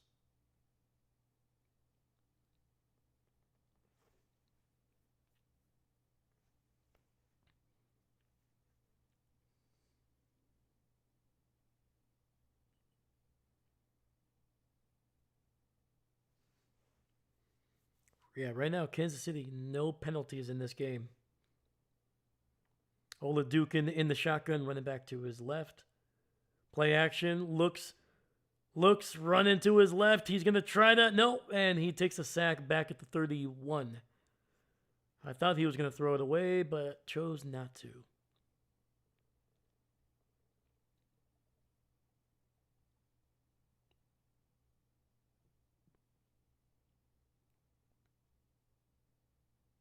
Yeah, it looks like he was initially going to throw it to the left.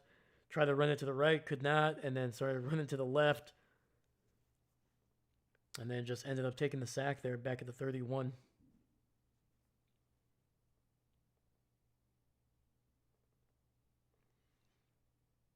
Second and 19. Throws to the right side, and that's going to be incomplete, trying to get it to Hollywood Brown. Tight coverage by the Broncos. So 3rd and 19. Even if the Packers didn't exist, what NFL team do you think you would root for? Oh, man. I've always been one of my favorite subjects ever since I was a kid was always history, which is one reason I picked the Packers, man, because they're one of the oldest teams. They have one of the richest histories in the NFL. So I would probably pick a team with a rich history. So like the Steelers, maybe some of the original OGs back from the 20s. 3rd and 19. Gets it out to Juju on the screen, and he is wrapped up for a loss of about 3. So unfortunately for the Chiefs, they were moving backwards on the last couple plays there.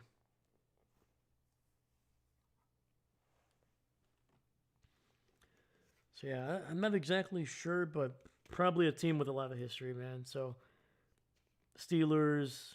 I don't think as much as maybe the Bears, but I live in Wisconsin, man. You can't really pick the Bears.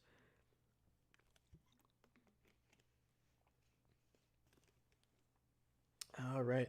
Butker in for this 53-yarder. It is a windy day in Kansas City. We'll see if he makes it. And it is good. Kansas City able to extend their lead here.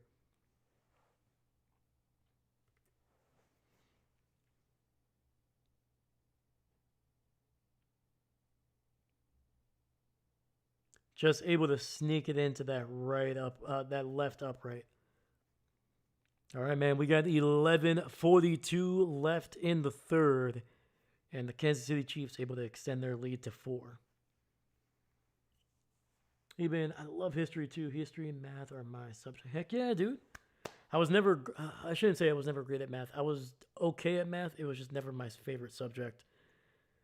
But history and science were mine when I was a young man. Still am technically. But yeah, dude. Heck yeah, dude.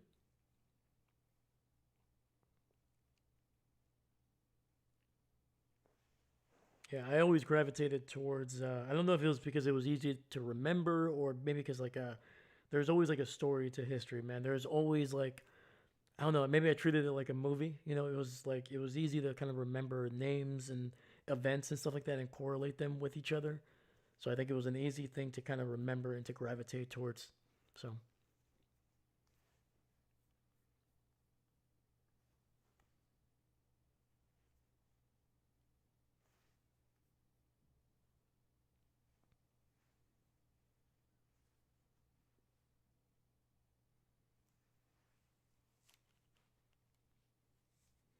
And Eben, do you have a favorite history period, man, or historical period, I should say?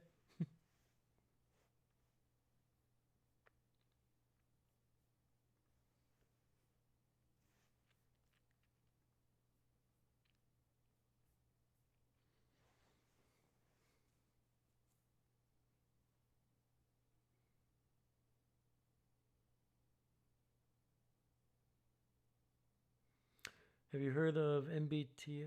I have. I don't actually know, man. I remember somebody was asking me the questions. This was like a long time ago. This was like 10 years ago, and they told me my personality. Have no idea. Cannot remember.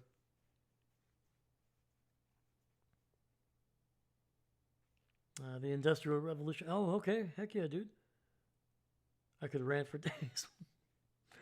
Yeah, that's when you know you love history right there. When you can talk about it all day. That's good, man. Keep that passion, man. Keep that passion.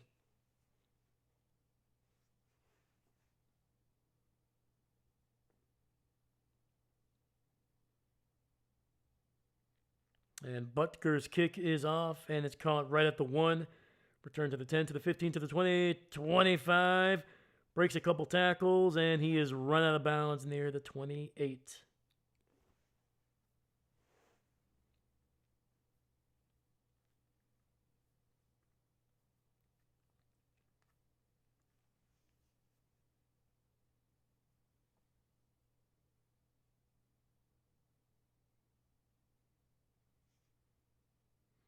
Yeah, man. The Industrial Revolution, man. A lot of people forget to talk about the way that affected the human population, man. Since then, we have grown exponentially, which is could be a good thing, and it's definitely had some bad effects on the planet. But I don't know.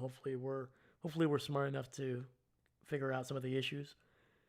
And Bo running breaks a tackle and somehow able to pick up 4 or 5 yards. What looked like a 2-yard loss turns into a positive on that one.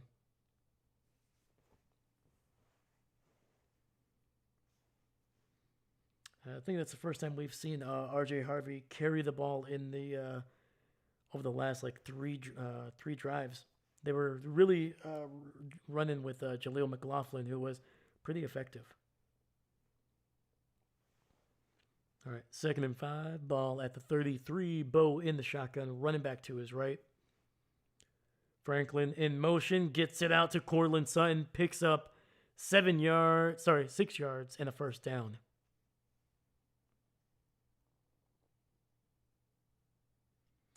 We learned how to blow things up correctly. Absolutely. Absolutely.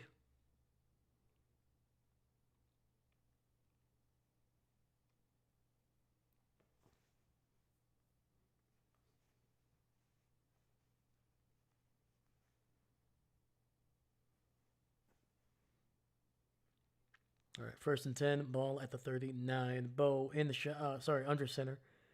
Hands it off to McLaughlin, patiently waiting for the holes to develop. Breaks a couple tackles, and that's going to be a pickup of about 6 yards there down to the 45. Yeah, man, I'm liking the way McLaughlin is running in this game, man. Once again, just patiently waiting, keeping his nose over his toes, keeping his balance.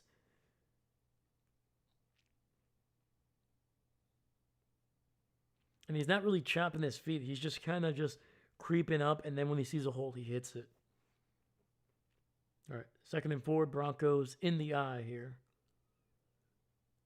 Hands it off, and that is going to go nowhere for R.J. Harvey.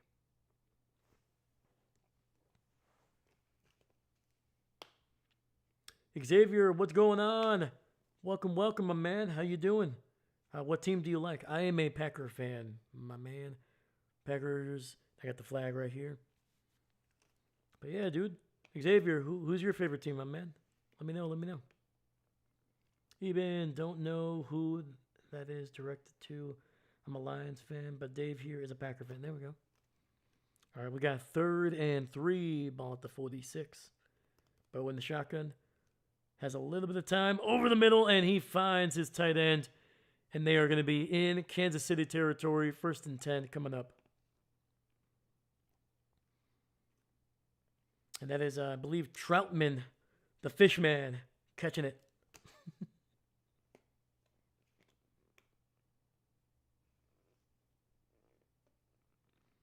You know, for a man that is a trout, can run a good route and catch the ball, even with those fins that he has.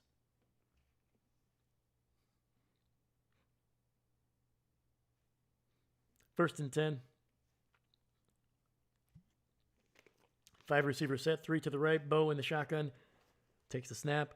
Steps up in the pocket, delivers a throw, and it go. Oh, actually, Evan Ingram barely able to hold on to it. Picks up a first down, gain of 12, maybe 13. But there is a flag in the secondary. All right, we'll see what it is.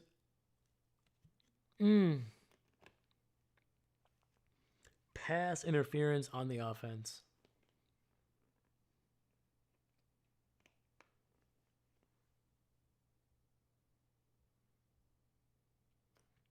Corner 11, now everybody on. Let's go.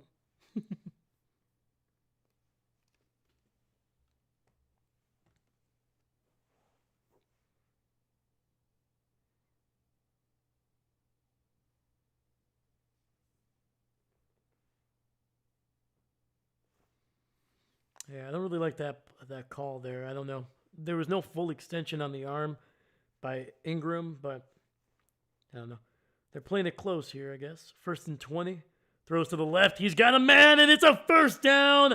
Catch by Cortland Sutton, catching it for 21 yards exactly.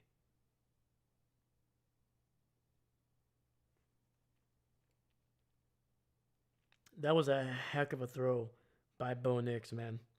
In between 2 defenders, he's done that twice now. Safety came a little bit late over the top. But Bo put it on him perfectly, dude.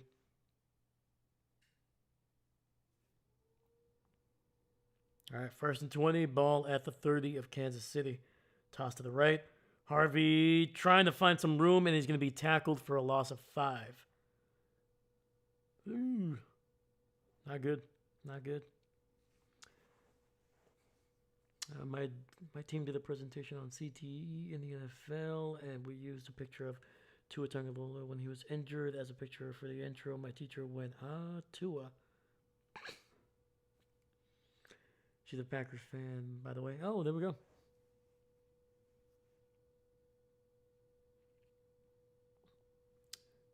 I like that teacher's. I like her sense of humor, but maybe not the right time. We're talking about brain injuries here, ma'am. 2nd and 15. Finds RJ underneath. Breaks the tackle to the 30, to the 25, and it's going to pick up some big yardage after the catch. Sets up a 3rd and short for the Broncos. Nope. Also, I completely have forgotten to move the ball. My bad, guys. Broncos with the ball. Sorry. My bad, my bad.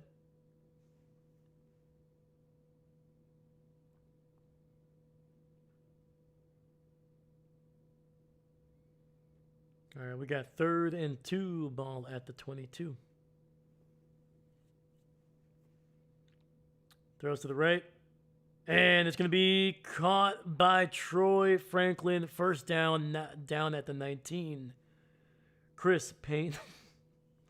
Chris, I'm sorry, man. Merry Christmas. Merry Christmas. I'm sending you a hug virtually, man. It's okay. It's okay. It's okay. Shh.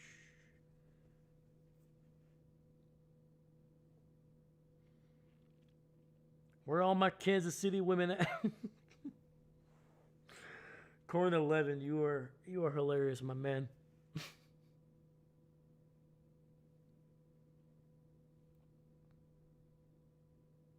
Chris is like, I can't escape this anywhere I go, man. All right, we got 1st and 10. Bo under center, single back in the backfield. Hands it off to Jaleel, and he picks up about 3, maybe 4 there. I like what the Broncos are doing here, man. They're slowing down the game. We got 4:30 left in the 3rd quarter here. 4:30.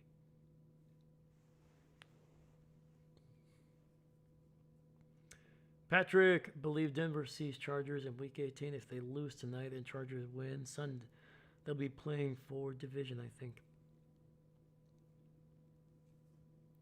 2nd and 7. Bo looking, runs to the right, and he is going to pick up about 3 yards, getting it just across the 15. 3rd down coming up.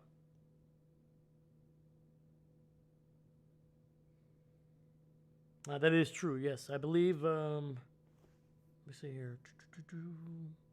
Chargers are 11-4, and the Broncos are 12-3. I don't think, yeah, because the Broncos still need to play them one more time. So, yeah, man. Yep. All right, so we got 3rd and 5, ball at the 14. Bo in the shotgun, running back to his right. Looking, has a little bit of time, throws it, and it's caught by Troy Franklin, and they're going to mark him literally about 1/4 of a yard shy of the 1st.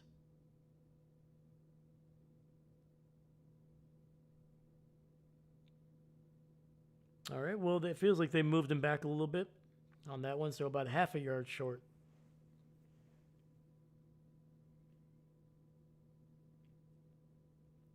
Xavier, I am Chiefs fan, but don't like Taylor. Oh, I was like Taylor. I was like, who the hell? I was like Jawan Taylor, but I was like, oh, Taylor Swift. Gotcha. I salute you, Xavier, from one fellow Swift hater to the next.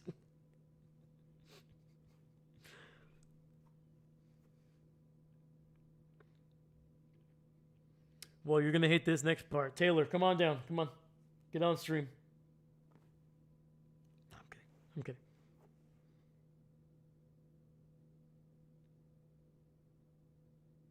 She would never come to Wisconsin. It's too cold up here right now, man. I'm no fan of hardball either. Wait, John or Jim? Or both?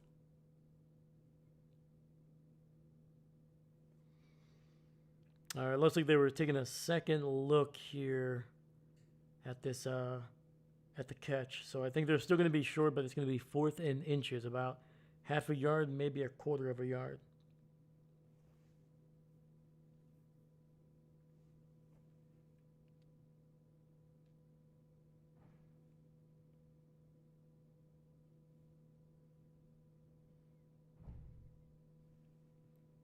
All right. 2:53 here. The Broncos did use a timeout there to try to make sure they get everything all settled and squared away. Going forward on 4th down. And Bo able to move to the left and picks up the first down inside the 10, down to the 9.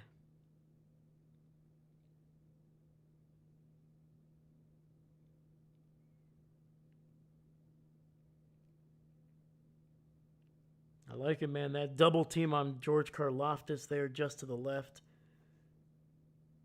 Heck of a play by the Broncos. For real, Xavier, for real? Yeah, man. Even my Lions are out of the playoffs, so I'm going to be all over the place now. All right. 1st and goal. Bo in the shotgun, running back to his left. He's got 3 receivers bunched up on the right side there. 2 seconds left. Got to get this ball snapped. There we go. Got it out just in time. Bo going to take off and run. And he's running to the 5 and down in the end zone. And the Denver Broncos punch it in on a Bo Nix scramble. Woo. There it is. 1:55 left in the 3rd. And the Broncos finally getting it into the end zone. Xavier, your Lions lost to the Vikings today. Grown men who say I'm a Swiftie. Lame as heck. For Broncos, 1st down. Yeah, the Lions missed their old selves. Yep. All right.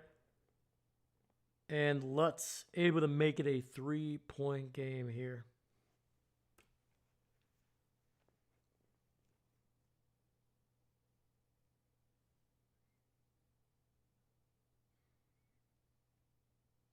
Eben and making fun of my own team is how I cope with my own team losing.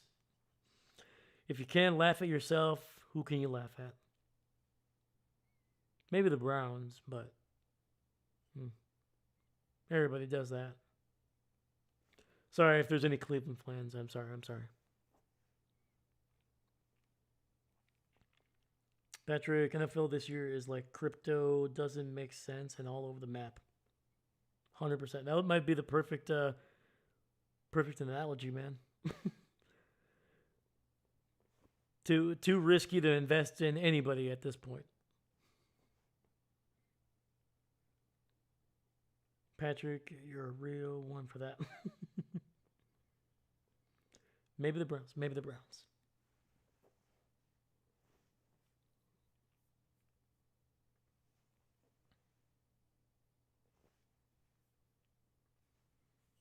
Oh, man. Holy cow, man. We still have 40 plus people watching right now. Thank you so much, man. I appreciate you guys spending your Christmas day, your holiday with me, man. Thank you so much. Seriously, man. It means a lot. Like, I understand you could be doing a whole lot of other things during this time, man. But the fact that you're listening to me and watching my big old head bounce around the screen, I appreciate the man. Thank you. Yeah, if you guys are new, please leave a like, subscribe if you haven't. We do as many as 5 games on the channel every single week. Thank you so much, man. Once again, my name is Dave, by the way. I'm a Packer fan. And yeah, man, I love football and I love talking about it. Love talking to people about it as well. So, all right, let me see here. Eben, yo, no way. This stream is on my For Your page. Heck yeah, dude. Xavier, do you think the backup quarterback is good? What is your opinion? Let me see here. I think he's working within the system. I think he's clearly limited in what he can do right now, whether that's limitations put on him or that's just limitations where he's at in his development. I think he has a decent arm. He's shown that off for sure. But there's been a lot of pressure, man. The Broncos come into this game with the most sacks of any defense. So to be able to put that kind of pressure on a guy making his first career start, I think he's doing it. I think he's doing pretty well. He's not losing the game. He's making plays when he has a chance, and he's keeping the ball safe. That's the best thing you can do as a third string quarterback. Keep the game close. Don't throw the ball away or don't give it away, and finally make the plays that you can when you have the option. So, I think he's doing all right. I think he's doing all right.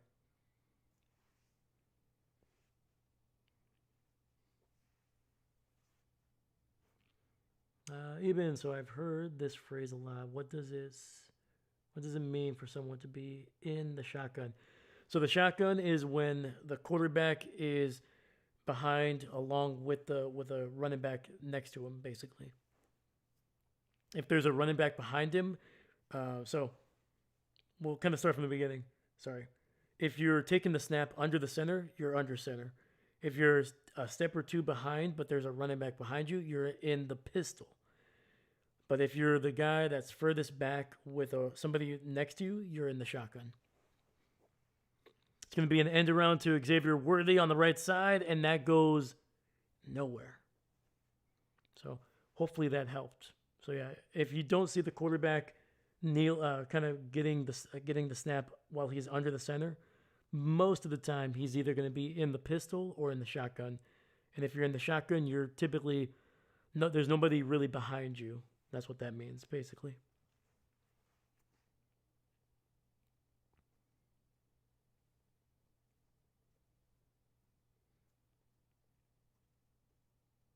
So on that previous play, uh, Ola Dukin was under center. Right now he is in the shotgun on 2nd and 9. And the play is going to be blown dead. I think they're going to get the Broncos for jumping off sides here. Nick Bonito trying to jump the snap. That makes a lot of sense now. We use our running backs a lot, so I can easily visualize this. Hey, heck yeah, there you go. Appreciate you, man. Funny AI, where's the Pats Nation? Pats Nation. Patriots, man.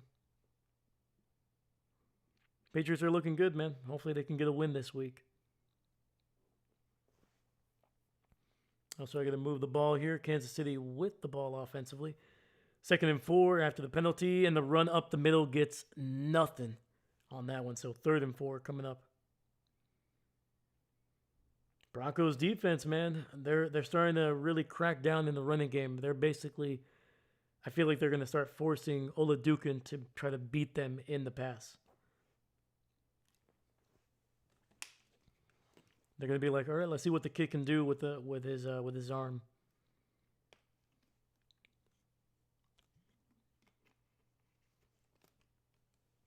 All right, we got 3rd and 4 coming up. Ola Dukin in the shotgun, running back to his right. Kelsey in motion to that left side. Ball at the 41. Quick throw, gets it out to Brashard Smith, and that goes nowhere. Loses about a yard or two on 3rd down. So, even though the Broncos are in the lead. Corner 11, good game. Go KC. There you go, man. All right, that is the final play of the 3rd quarter. We head to the 4th. When we come back, KC is likely going to be punting this one back to the Broncos. Xavier, I bet Patrick Mahomes is screaming in the hospital saying, come on, bro. I think Pat is actually in the suites right now. I think they've cut to him a couple times throughout this game.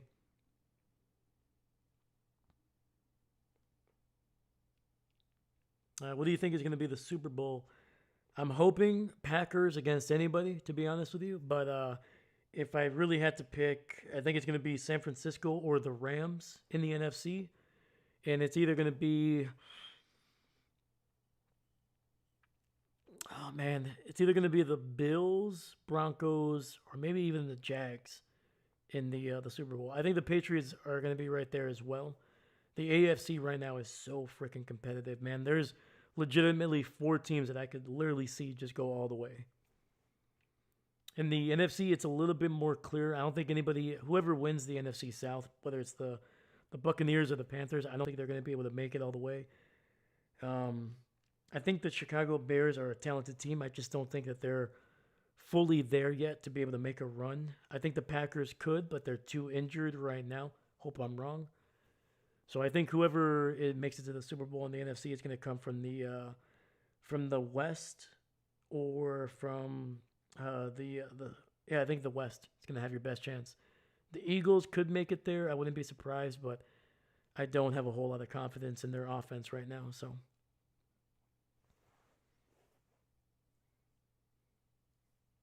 Patrick, Patriots are playing Jets this weekend. They'll have no business losing that game, but we are in a bizarro 2025 season.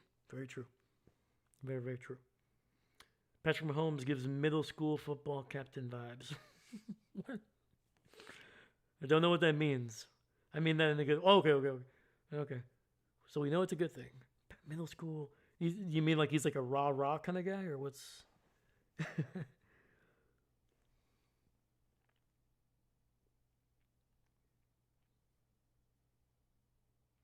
Let me see. According to 11, no, Denver, they're not good. They may not be good, man, but they've won 12 games, and if they win tonight, they're 13-3, and they would be one step closer to the number one seed, man.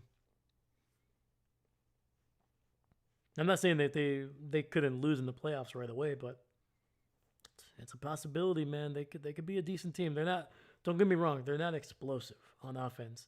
They can be at times, but they are definitely not a team that's going to be consistently putting up 30 to 40 points, you know. But luckily for them, they have arguably the best defense in the NFL.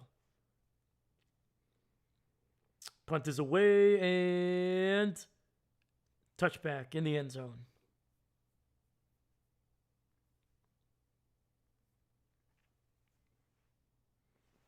What do you think the score prediction for the Super Bowl? I always like I never like a 40 to 50 something because I feel like that's no defense.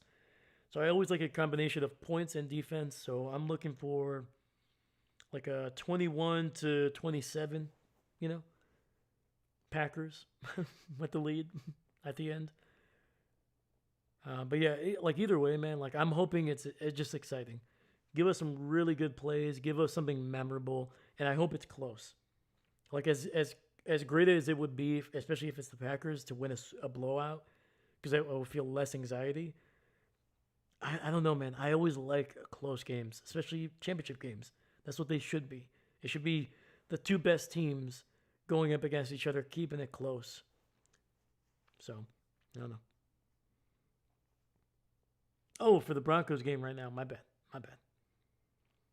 Let me see here. So I'm predicting the Broncos are eventually going to be able to pull away in this one. So I'm predicting a 23 to 17 victory for the Broncos. It'll still be close, but they're going to be able to have a big lead at the end, and I think the Chiefs are able to score a touchdown with a couple minutes left to make it interesting, just a little bit. Eben, I think what he believes is way more than he is. Nothing wrong with believing in yourself. But I think he's a bit prideful, but also gives really chill vibes. Okay.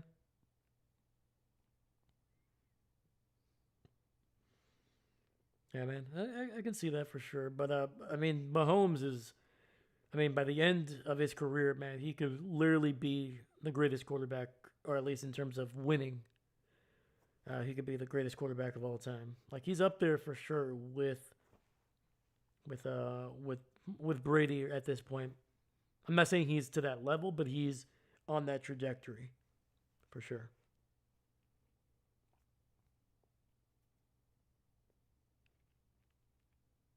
Valencia, what's going on? Go Broncos. There we go. There we go. Let's go.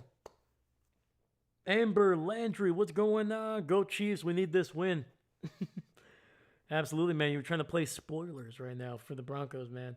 You always want to win a division game, regardless. I can respect that. I can respect that. But welcome, Valencia. Welcome, Amber. Let's go. I appreciate you guys watching. Thank you. All right, we got 1st and 10, ball at the 20. Bo in the shotgun.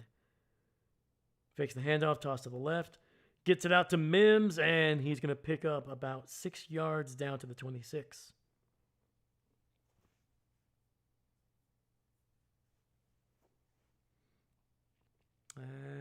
Corn, he's still young. Yeah, what's Mahomes? Is he like 30, 31 roughly?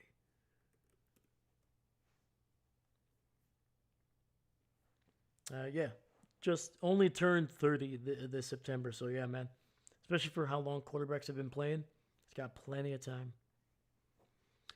2nd and 6, Bo throws to the left, and that's going to be incomplete. Trying to get it to Cortland Sutton.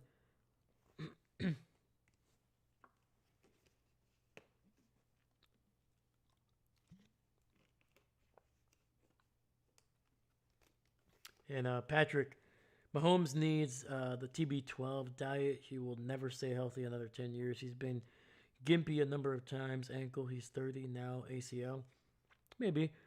But I mean, when did Brady tear his ACL? I know it was 2008, but I think he was around 30 years old. But yeah, 3rd and 4. Bo throws to the right, and it's a 1st down catch. And that is Bandy. Let's go. I think this is the first time I've seen Bandy catch a pass this season. I think he caught one earlier in the first half, but let me see here. Where is he? Michael Bandy. He's a practice squad elevation. Okay. Undrafted in 2020 out of San Diego. Oh, dude, he's bounced around. He's bounced around with the Chargers, bounced around the Houston Roughnecks. Okay. Different leagues. I like it. 1st and 10. And looks like Harvey picks up about 2 or 3 yards there, running to the left.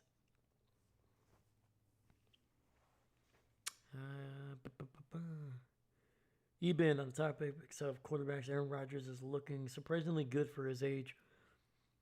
They're playing pretty good football right now, man. Yeah. And Rodgers, he's been slinging it the last couple of weeks, man. He's playing with some confidence. His team seems to be kind of on the same page as him, which hasn't always been the case this year. All right. 2nd and 7.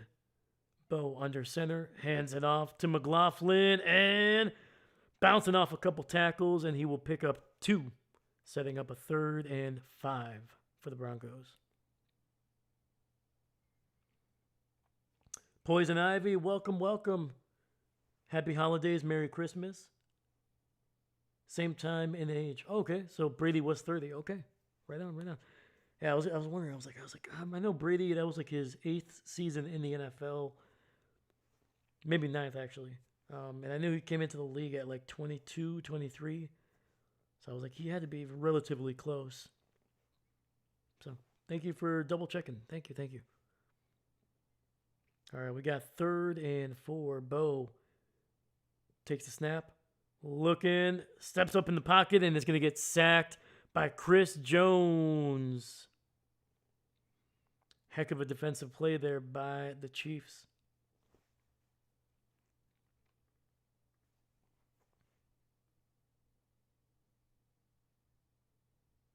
Oh, Jesus Christ. Was that McGlinchey, the right tackle? Dude, he got absolutely...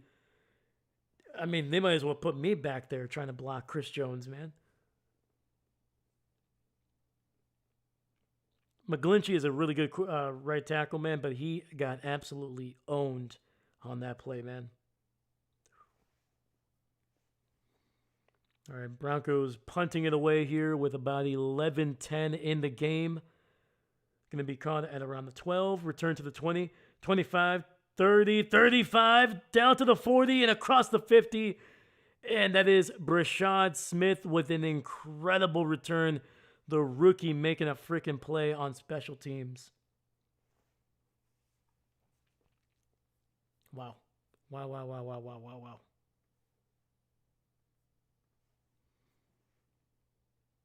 Heck of a play. Dave, for a dream NFL team, which D line are you thinking? Which O line are you talking? Those are your quarterback. Okay. Are we talking about if we're talking about this season? I would love the Rams defensive front seven. I would love the Broncos. Let me see here. Oh, actually, no, hold on. That's close, man. So give me the Rams front seven. And give me.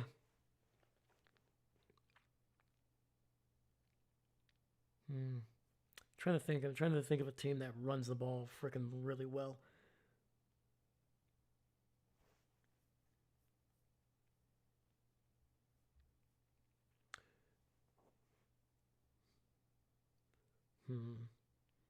Give me the Texans secondary. Pair that up with the Rams front seven. You don't know. You would not be able to run the ball, pass the ball. Jesus. Weirdly enough, I would keep the Packers offensive line. I think they do a pretty good job of running the ball, and they're pretty decent at pass pro. Quarterback, I have to stick with my man Jordan Love, no matter what. Receiving core.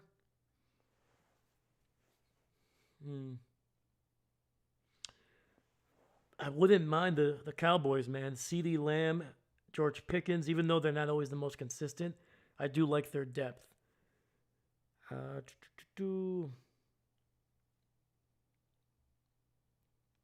Yeah, I think that'll be the team right there, man. I feel like I might be missing a team here or there. Not gonna lie, but right now that's pretty good. Hey, let me see here, David. Hi, Dave. I made it home. Let's go, David. Welcome, welcome, my man. I appreciate you being here. Heck yeah, brother. Patrick Peterson, Chicago run game. That is true. I was actually gonna think about them, but I don't like their pass protection. That was the only reason. That was literally the only reason.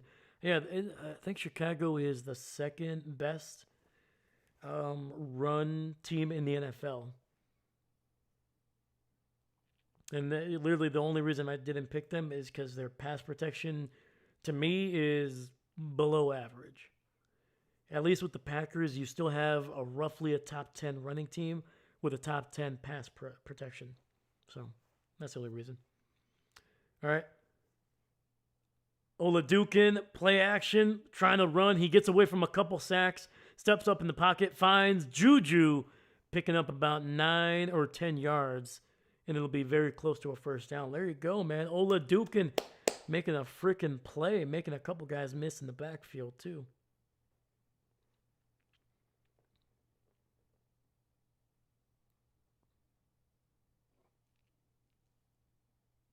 Ooh, did you see that sidearm? Oh.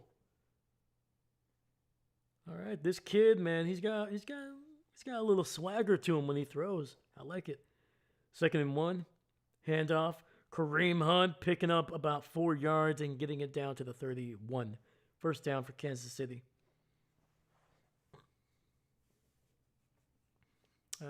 Even fair enough.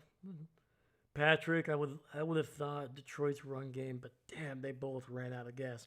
They did, man. They absolutely did. James Walker, welcome, welcome, my man. How you doing? Merry Christmas, happy holidays to you, man. Denver needs to do like Minnesota did, blitz every down. I don't know, man.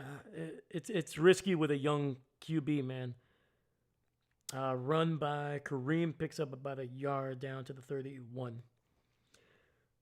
So like especially with young quarterbacks, you don't like to play a whole lot of man and you don't like to blitz a ton. The only reason is because they don't know what they don't know, and sometimes they will just throw it down the field. And with the blitz, you have less guys in coverage, which means that throw has a better chance of being caught. That's what I've been taught, or at least what I've been shown. over the when I was talking to guys that played the game. Doesn't mean it's always a bad thing. You just got to pick your spots when you blitz. 2nd and 9. Oladukin trying to set up a screen. The ball is batted at the line. Goes out of bounds, and I think that's going to be incomplete. Rookie quarterback could not handle forcing his hand. Maybe. Stack the line. I agree with that. I like showing a blitz, but then you drop back sometimes. Make it inconsistent. Make it hard for him to read whether you're actually going to blitz or you're just going to drop back in coverage. I like making it look like you're going to blitz almost on every down. Disguise your look. I like that a lot.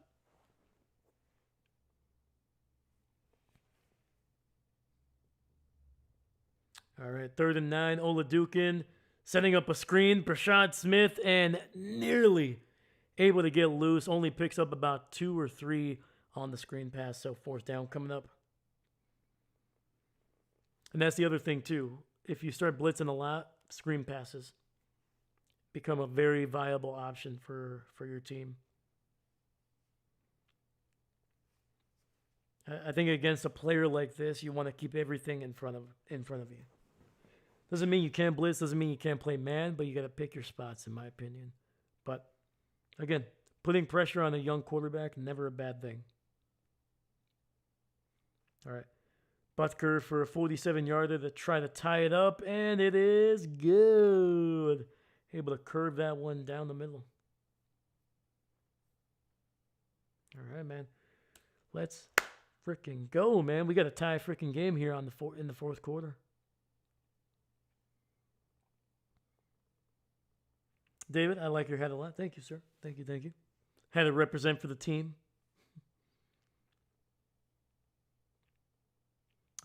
James, have to be aggressive, cover the lines. All right.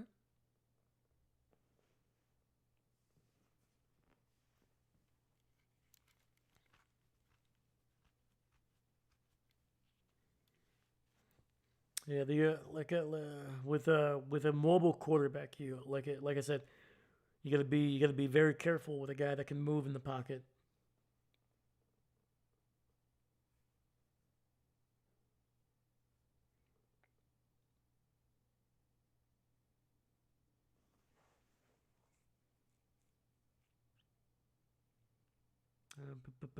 David, what's on the paper under helmet shelf? That is actually my nephew made me a celebrating 100 subscribers.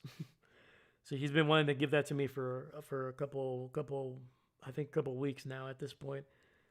But yeah, man. So he made me a little piece of paper, and I told him I would put it up in the back. So. James, I'm a Steelers fan. Let's freaking go. All right, man. Heck yeah. What's your opinion on is it Shuck, the quarterback for the Saints? What's your opinion on him, man? Do you think that they should roll with him next year, or do you think he's an okay backup? Let me know. All the way, quarterback is mobile. Ebon, huge respect for the Saints. Hard to be a fan of a losing NFL team. I mean, they were good for a while, man. They were good for what? I felt like it was 15 years with Sean Payton and Drew Brees. Very successful. Patrick, never wanted KC to win a game in my life until tonight. Seems to be coming around, man. Seems to be going around.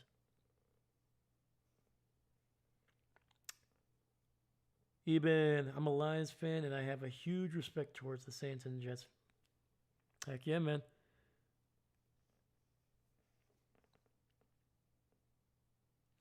Tyler Should is a good quarterback. Should have started him all season. So that's how you pronounce his name. Should. And start him next year. Yeah. All right, man. That's from a Saints fan right there, man. Endorsement. I like it. Yeah, he's looked good, man. He has looked really, really solid.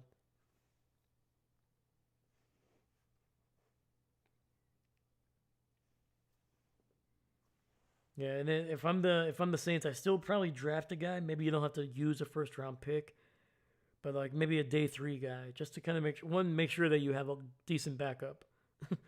As we've learned in the NFL, especially this season, you need a decent backup. Otherwise,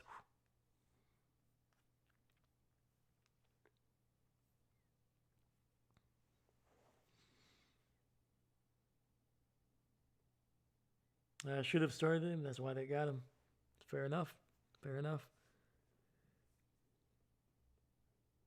All right, man. Broncos with the ball. We got about 8:03 left in this game and everything to play for.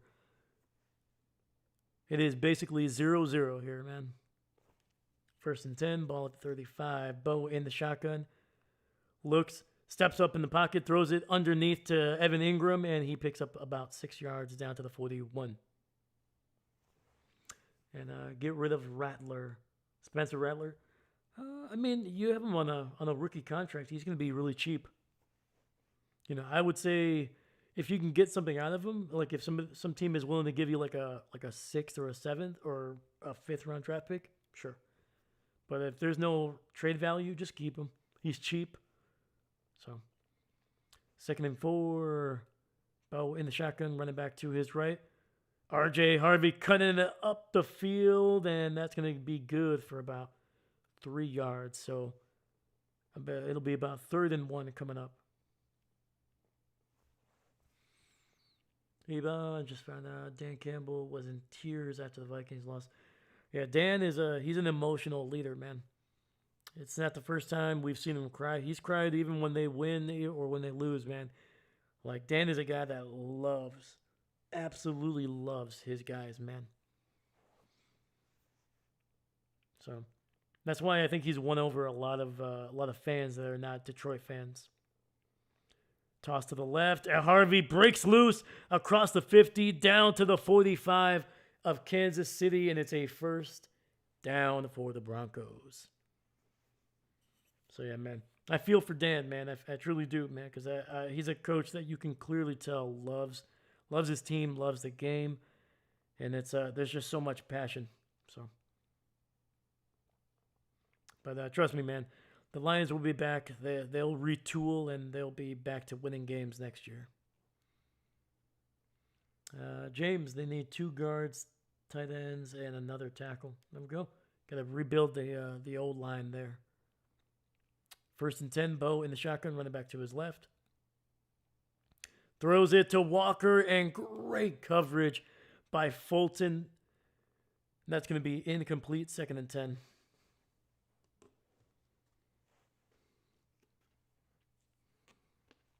I agree with getting rid of Rattler. Snakes are a nuisance. See what I did there? I like what you did. Can't read the defense. True. But, I mean, in his 2nd year, man, you know, you got to develop a guy. And once again, you could always flip him later for a better pick. 2nd and 10. Bo looking to the right, gets it out, and unable to connect with Little Jordan Humphreys there. So, 3rd and long coming up for Denver. Yeah, we love Campbell. Campbell's a good dude, man. Good coach.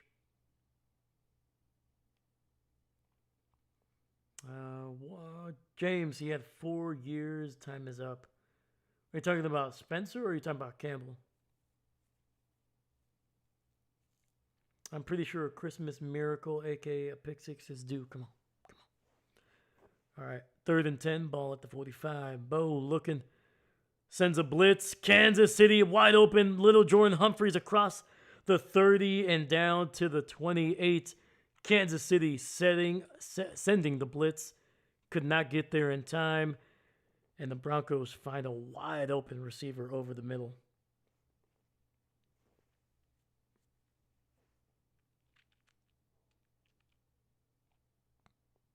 Hear me out, guys. Bo Nix throws an interception, and Casey takes it for a touchdown and wins the game 19-13. What do you think, David? What do you think? James, Detroit, not even a good backup for the chaos. Detroit. Oh, gotcha. Detroit, gotcha. And it's going to be a run. RJ Harvey picking up about 6 or 7 there on the run. I don't know, man. To me, I feel like it would be way too premature to let go of Campbell, man. Like, remember, this is a Broncos team that made the playoffs, 2 times in like about 30 plus years? And during that time, they had a lot of 2-win, 0-win seasons. Like, we're talking about a franchise that was considered one of the worst in the NFL for a long freaking time. And the fact that them missing the playoffs in the second to last week is considered a travesty shows you how much Dan Campbell has changed the culture over there. To me, unless they go back to back with losing seasons, I don't think you let go of Dan Campbell, man.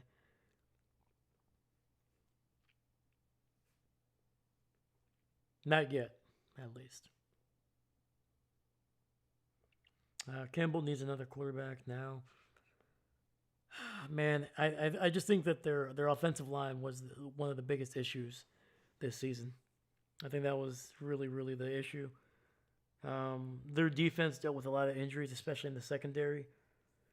They just need to retool, man. They need a couple players to help out Hutch on the front seven. They need a couple other players to stay healthy and to rebuild that secondary a little bit. And they need some interior help, man. They could not run the ball effectively for a good chunk of the season. I would say like 50-50 whether they were going to be able to run for 200 or they were going to be held to under 100. David, I like Eben's idea. I think Detroit needs better O-line calls. Fair enough. To me, the fact that this game is tied at this point is an embarrassment to the Broncos. Yeah, I wonder how Perno's handling this one right now.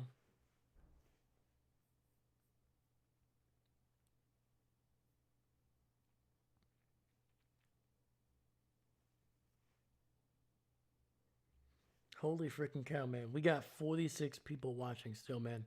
Thank you so much, man. Appreciate you guys. Once again, if you're new to the channel, hi, my name is Dave. Merry Christmas, happy holidays. Well, we do as many as 5 games per week on the channel. We usually do every primetime game, every Packer game. We won't be doing a Packer game this week because I'm going to be going to my first NFL game this week in Lambeau Field. So, but we'll be back next week to our regularly scheduled programming, man. But thank you so much. 2nd and 4, handoff, and I believe that is McLaughlin picking up the first down. Actually, no, sorry. Harvey, the rookie, picks up 5 yards on 2nd and 4.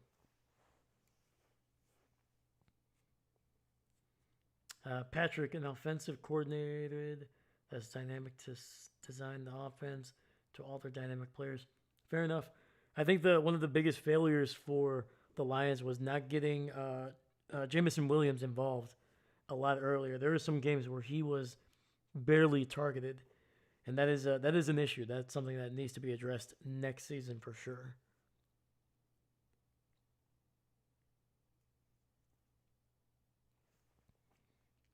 And it looks like the Broncos are going to burn their second time out here. We got 3:54 left in the game.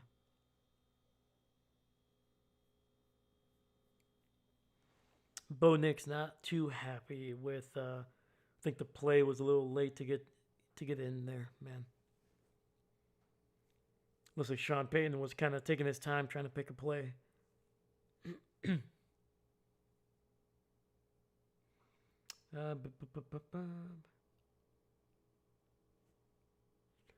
Eben, Dave, I might have only known this channel for a few hours, but I am part of your crew now. Get used to seeing me. Heck yeah, brother. I appreciate you, man. Thank you. And go, Pack, go. Eben, you're the man, brother. Thank you. Also, Dave, the Chiefs record, 6-9. Nice. Very nice. And David, go Pack go. Let's go. Seastrom, good morning. Let's see how your team does. Let's go. Seastrom in the chat. Let's freaking go, baby. Bo in the shotgun, running back to his right. Little play action, sets up a screen, and that gets blown up. Little Jordan Humphreys unable to hold his block. And it looks like they're going to lose about 4, maybe 5 on the play.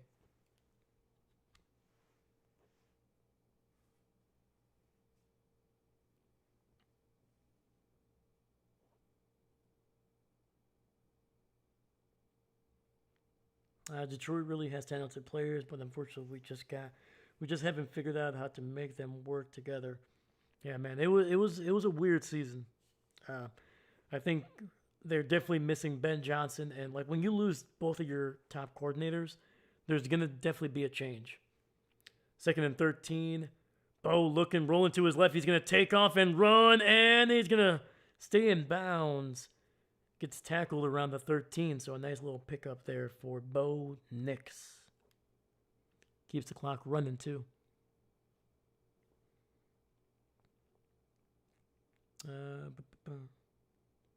James, Chiefs have to rebuild. Cost of expensive players. True. Very, very true. They haven't drafted super well over the last couple of years, man. David, let me know if you disagree. I just feel like they haven't really been able to really find established guys, especially in the offense. So we got 3rd and 5. Bo looking, throws it underneath and gets it to Evan Williams. He'll catch it at the 9, but it will be a yard shy of the first. And the clock is going to continue to run. It looks like Kansas City is going to be okay with letting this one get to the 2-minute warning.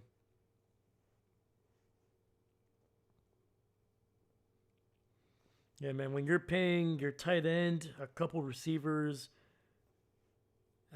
obviously Patrick Mahomes, and then like a handful of defensive players, man. There's only so much that you can stretch the cap, man. There's only so far you can stretch that, so.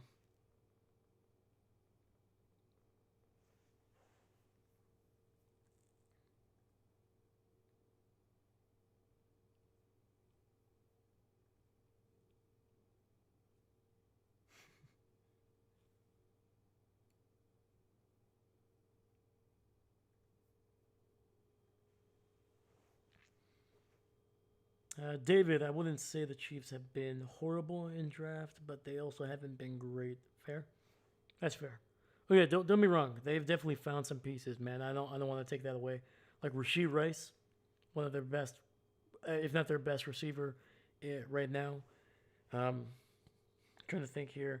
They've actually done a great job of being able to fill that secondary with playmakers, man. They have lost a lot of guys over the years, but they've been able to find guys to be able to make plays. Karlaftis is one of those guys in the front 7. Great pickup from him. But I feel like outside of Rashee Rice, they've had to really pick up free agents like Juju, like Hollywood Brown. I'm trying to think of who else, man. They're running backs too, man. Outside of Pacheco, who has struggled this season with injuries, they had to bring Kareem Hunt back. So, yeah, I don't know, man. I think some of the weapons, they could definitely use a little bit of an upgrade on some of those, but yeah, they have not been horrible. But I feel like they haven't been hitting on all of their picks the last couple of seasons.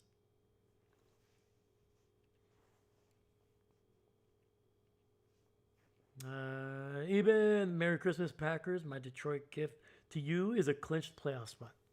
We'll take it, man. We shall take it. Thank you, sir. James, got depleted, not enough money. Yeah, man. When you run out of the cash and you run out of some of the depth that you have, it starts to catch up on you, man. It starts to catch up with you a little bit. But like I said, I don't count, as long as they have Mahomes, a healthy Pat Mahomes, I don't see anything changing too drastically. I think things are going to be a little bit more competitive in the AFC, especially with some of these younger quarterbacks kind of coming into their own. I think that's part of what we're seeing this season. So yeah, man. So I think the AFC is going to be very competitive for the next like 5 to 7 years.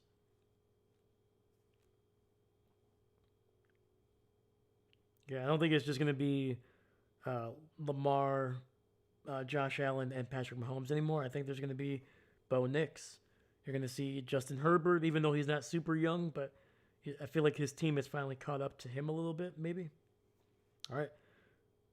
Staying on the field here on 4th and 2, and oh, we got some flags. What's it going to be? What's it going to be, man? This is going to be a big one. If it's on Kansas City, this is likely the game. And it is. They're going to get the Chiefs. They're going to get Chris Jones for encroachment. Oh. One of your best players, if not your best defensive player, making a massive mistake. And that's going to be a 1st and goal for the Broncos. Absolute killer there, man. Patrick, as long as Mahomes leads this team in rushing, they'll never win it again. Find the best young running back. Start there. Yep. I agree, man. They definitely have to retool the running game a little bit. 1st and goal, just inside the 5. Bo under center, single back in the backfield. Keeping the ball on the ground, I'm assuming. And it's going to be down to the 1, and Kansas City is going to have to use a timeout here.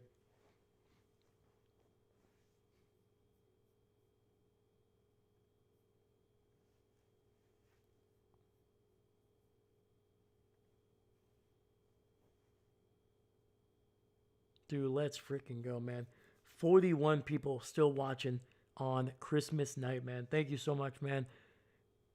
Merry Christmas. Happy freaking holiday, man, to you guys. Thank you so much. Like, seriously, man.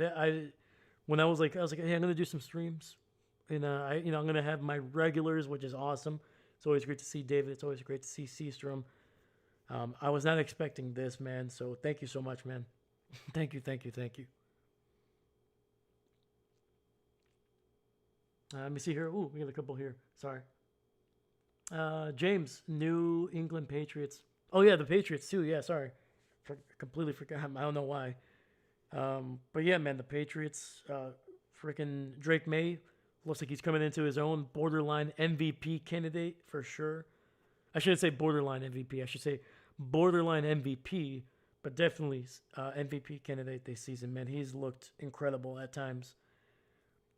David, so NFC South, only thing left to decide is NFC playoff outside of the seeding. Yep. Yeah, we know everybody that's going to be potentially making the playoffs. It's either going to be the Bucks or the Panthers. That's the only 2 teams that are left. And now it's just going to be seeding. So, yep. Yeah, there's no more wild card teams. Everybody that isn't going to be a division winner in the NFC has been decided.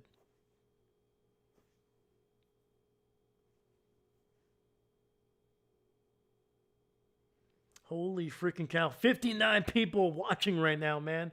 Let's freaking go. Thank you so much. Please like, subscribe if you haven't, man. It's a great free way to support me, man. But thank you regardless. Merry Christmas. Happy holidays to you, man. Thank you so much. Everybody, thank you so much. Dude, we've had so many people in the chat. I don't know if I'll be able to name everybody, but thank you, man. Thank you. Hopefully I've pronounced your name correctly. And if I haven't, correct me. Do not be afraid to do that. All right, man, we're back. All right, Kansas City, 2 timeouts left.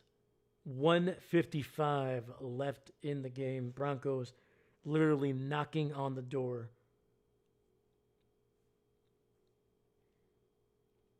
James Walker, Carolina wins it. Tampa is falling apart. That's fair, man. Carolina does look like the more I shouldn't even say complete team because I don't think they are, but they are the team that I feel is just kind of keeping it together. They're fairly cohesive, I feel like. You know what they are. David, what's going on? David Bacco, my first time here. Let's go. Welcome, my man. Second and goal, Bo Nix under center, fullback in the backfield here. Hands it off to him, and it's going to be very close. I think he got it inside the 1, but I think they did stop him.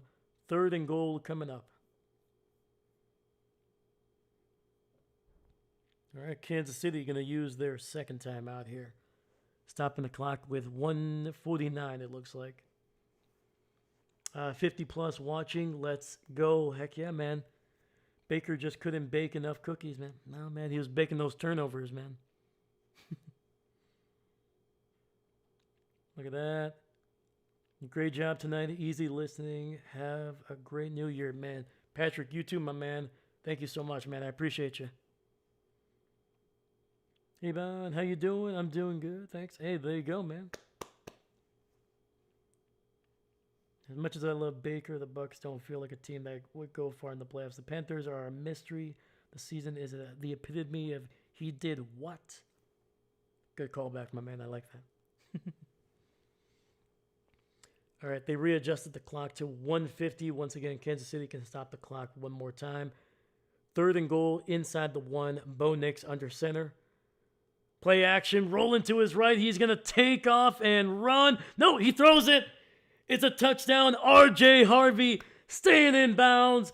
And that is going to be likely the game. Woo!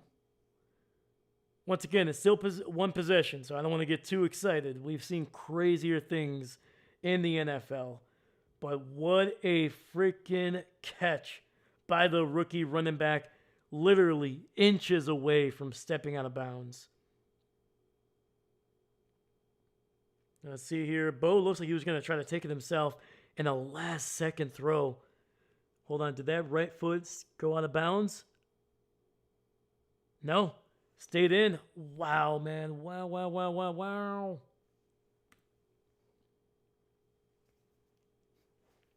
$1:45 left, and the extra point is good. The Broncos up by 7.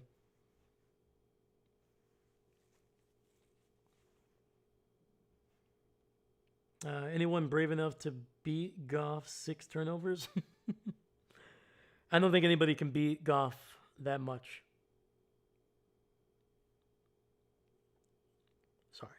Sorry. It was right there, guys. I'm sorry. I'll see myself out. Chiefs have a chance here. Yes, they do. Come on, Chiefs. David Eben. I'm thinking Bo Nix should beat Goff's 6 turnovers in Denver's first playoff game this year. Ooh. David playing the long game. He's like, no. They can beat us today. But I'll be looking. Parker Curry, what's going on? Are the Lions football out of the playoffs now or not? Unfortunately, the Lions are out of the playoffs, man. They needed to win their last 2 games and have the Packers lose their last 2. So with them losing to Minnesota, the Lions season will end next week. James, Detroit's center, was hurt. Ooh, that's not good. That's no good.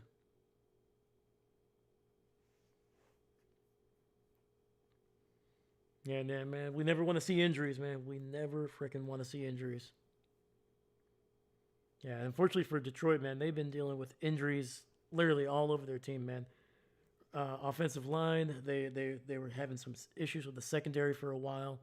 Linebackers were, during the middle of the season, they were down to I think they were missing 2 or 3 of their starting top 5 linebackers, man. So, yeah, it was a tough season for Detroit.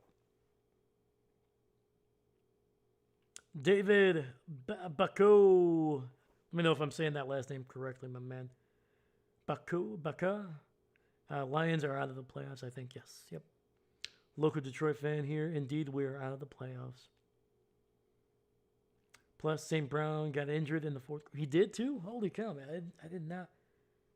Oh, yes, he did. Yes, he did. Oh, man. I completely forgot. I literally wiped that from my memory. Oh, man, I forgot St. Brown got hurt too, man. It was a weird injury. He got hit in the back, but his right knee was what he was holding on to, man. So, yeah. Just a bad game overall for Detroit.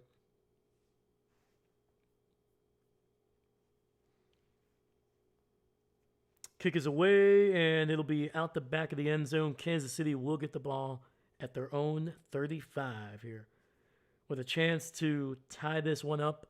Maybe they go for two. Maybe they say, you know what? We're going for two. If they score a touchdown, they go for the win.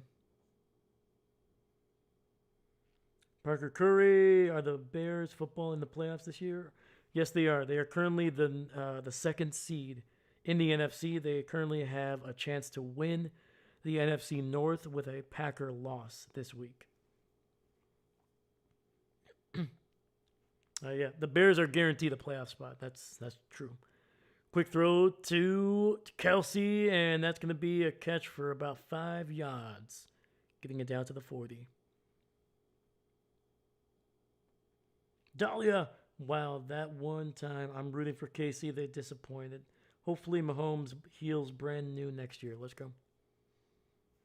Kelsey with another catch, and the future first ballot Hall of Famer getting about 3 or 4 yards on that catch.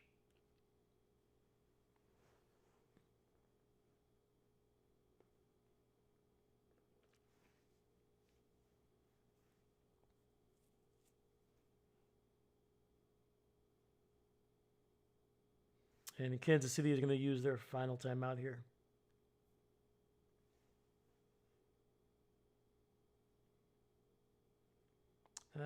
David Bucko, Bears should make the playoffs. Yep. The only teams that are not guaranteed or have not sealed up a playoff is the team that wins the NFC South. Yep. Otherwise, 6 out of the 7 seeds have been called for. Yep. So we're in the NFC. We're only waiting whether to see the Buccaneers or if Carolina makes the playoffs. That's it. That is it. All right, we got 3rd and 1. It's going to be a handoff, and it's breaking it across the 50 to the 45 and down to the 43. Kareem Hunt with a big run and a first down for the Chiefs. And it looks like we have an injured Broncos player down on the field here. It's actually the former San Francisco 49er Ufanga down on the field.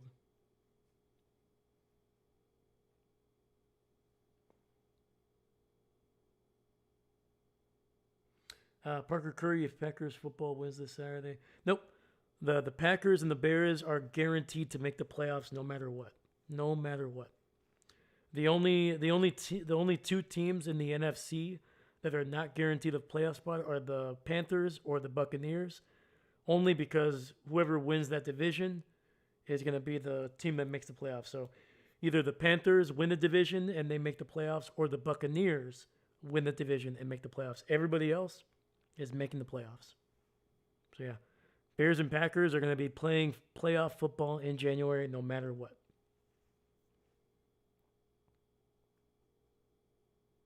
Yep. 1st and 10, ball at the 42.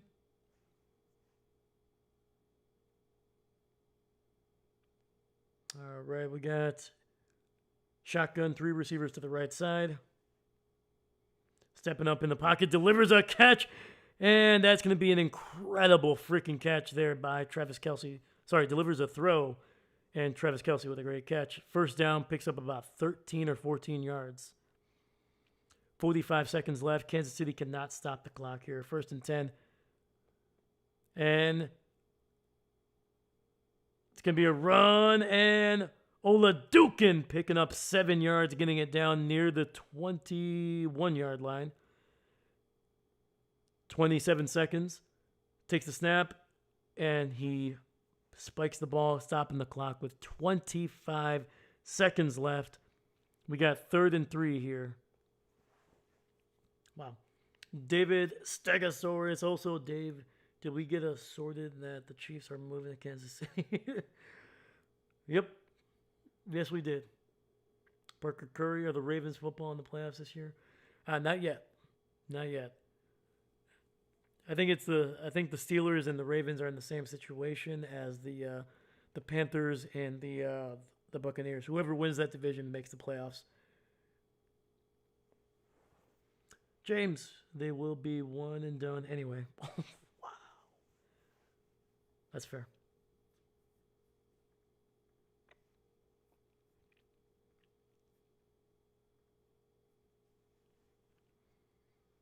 And we got a delay of game on Kansas City. To be honest with you, as much as you don't want to lose yardage, you're okay with that. At this point, the time is more of a factor than yardage. From where you are, they can chuck the ball into the end zone if they have to. All right, so we got 3rd and 8, ball at the 26. Denver's showing a lot of pressure here. They send 4. Oladukin over the middle, and it's incomplete. Trying to get it to Travis Kelce inside the 10 there. 20 seconds left.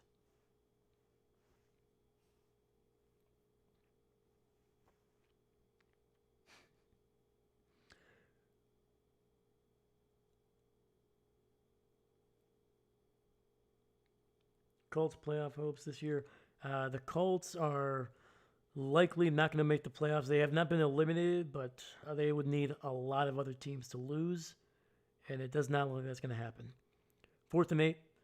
Oladukin needs a first down here.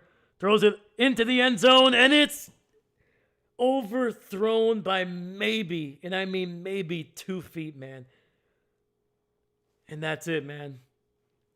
Kansas City taking the Broncos to the brink.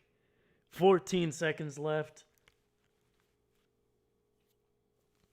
That is a heck of an effort, man. I don't think anybody can blame Oladukin on that one. Like, if that ball is just slightly thrown, and I mean, like, we're talking about a foot, maybe 2 feet. Wow.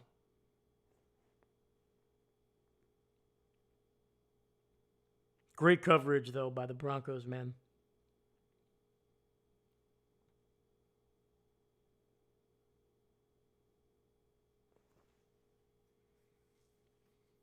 Sorry, I forgot the Broncos did use their final timeout a couple plays ago. And Bo Nix takes a knee, and that's going to be it, man. Broncos are going to move to 13-3 on the year, man. They pulled the double over. Oh, no. Sorry, they lost to Kansas City earlier, right? Forgot. Wow. Oh. And for the first time in a long time, we see the Kansas City Chiefs with double-digit losses in a season, man.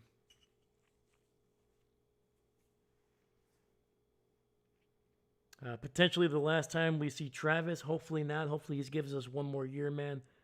I think he's got a little bit left in the tank, but I think if he does come back next year, there's going to be there has to be somebody that's competing with him for that number 1 spot.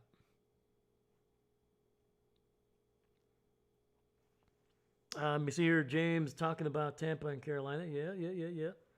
David, I could see the Baltimore at Pitt game being a Sunday Night Football, last game of the regular season, if it matters still. True. Otherwise, probably Carolina versus Tampa. Yep. Even you could ask AI, LOL, or Google. They can give you. It's all right, man. I don't mind it. It keeps my brain sharp, man. It keeps my brain sharp. The fact that this is close, I'm still pointing and laughing at Denver. Fair. No matter what happens, Lions are guaranteed a better season than KC. I feel like KC just took a shot there, but you know. And I'm happy spot even without a playoff chance. Fair enough, man. Fair enough. Yeah, there's a lot of people, man. A lot of Denver players, man. They're giving a lot of love to Kelce right now. That's a freaking legend walking off the field. And if this truly is his final game here in Kansas City, man, salute to that dude, man, because that dude is that's a first ballot Hall of Famer, man. You cannot get better than that. Guys can have better records, guys can have better stats, everything can be better. But at the end of the day, if you can get into the pantheon of the Hall of Fame on your first try, you were the best of the best, man. So, Yeah, whenever he decides to hang it up, man, he's only going to have to wait 5 years to be able to get that call that he's going to be enshrined in Canton, man. So, literally one of the greatest tight ends to ever play this game, one of the greatest players to ever play this game. So,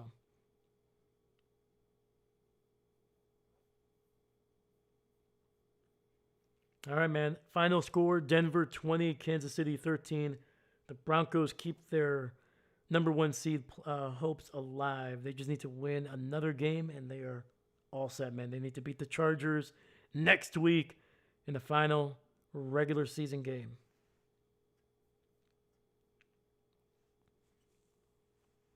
But yeah, man, holy freaking cow. We still have 42 people watching, man. You guys are freaking awesome. I appreciate everybody, man. Thank you so much.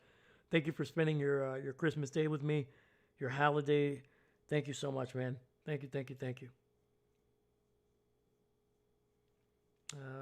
Last game messed them up. You know, not everybody can, can go on top, That's most people, man. That's most of the greats, man. Most of the greats don't ride off into the sunset with a Super Bowl. There's been very few guys that have been able to do that. At the end of the day, as long as you can walk off the field, man, that's a freaking win. Go Travis Kelce. Was cool watching your character arc, man. Feels like a little bit of a short KC with the Detroit comment, but as long as it's not aimed at ACLs, fair. Yeah, we don't make fun of injuries here, man. We don't make fun of injuries. All right. Chargers playoff this year. The Chargers are in the playoffs. That is correct. Daniel Toth with a prediction. Chargers win 34, Broncos 13. Ooh. Okay, of course. Seastrom, of course. Merry Christmas. Heck yeah, brother. Was not meant in an aggressive way, just trying to find the positive in the hardship. James, glad to see Aaron Rodgers have one last shot. Yeah, man. He's going to give it his all, man. He's going to lay it all out, man. The one thing about Rodgers that nobody can say that the guy does not give everything to this game. So, Parker, the Bills playoffs are in the playoffs for this year, right? Yes, they are. Yes, they are. And Seastrom, I still want Phillip Rivers to win a game. 100%, man. 100%. I think there's a good chunk of people that are rooting for Phillip to show that the old man Rivers can still get it done. Because we need the Indianapolis Grandpas to get a win. I'm just saying.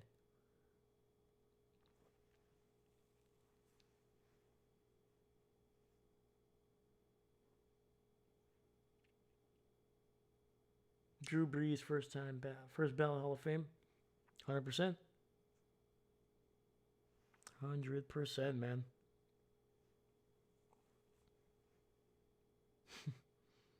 Dude, this was a wild day, man. Thank you so much, man. Let me see here. I'm trying to think here. Tomorrow, Friday, no games. Saturday, I will not be here. I'll be in Lambeau Field.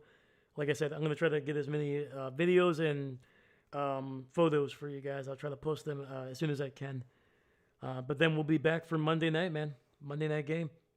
Final one for week 17, which is crazy to freaking think, man. But there's the playoffs. Broncos, Patriots, Jags, Chargers, and Bills have clinched the playoffs. The only team that has not are the Steelers right now. But if they clinch, obviously, the division, they will clinch a playoff spot. I miss Drew Brees. Yeah, man, he was a great freaking quarterback, man. Just insane the numbers he put up in his career, man. Absolutely insane.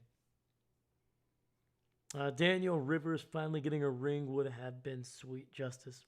Would have been pretty cool. That would have been an insane freaking storyline, man. If Rivers comes out of retirement and leads Indianapolis to a Super Bowl victory, that would be, not going to lie, it would suck because the Packers wouldn't win, but I would be like, you know what?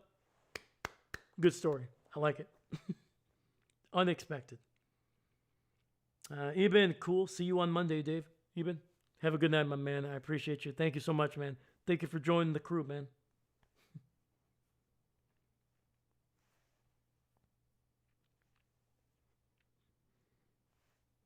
Oh, man. I don't feel like I've talked this much during a game in a while, man. For those of you that are still watching, first off, thank you. Merry Christmas, Happy Holidays. Please leave a like and subscribe if you haven't. It's a great free way to support me on the channel, man. Yeah, trust me. Thank you so much, man. Your support means a ton, especially today, man. Thank you. Chris, enjoy that game on Saturday, brother. I will do. Dude, Chris, hold on. How was your game? I completely forgot. You made it to Miami last week, right? Let me know. Let me know what happened, dude. How was it? I know they didn't win, but like, how was the experience for you, my man? I completely forgot to ask you last week. So sorry, dude. David Bacco, it was fun. See you Monday. I'll see you Monday, David. Thank you so much, man. But yeah, Chris, I completely forgot to ask you, man. How was the game, dude? Did you tailgate or did you kind of just slip in as the game was about to start?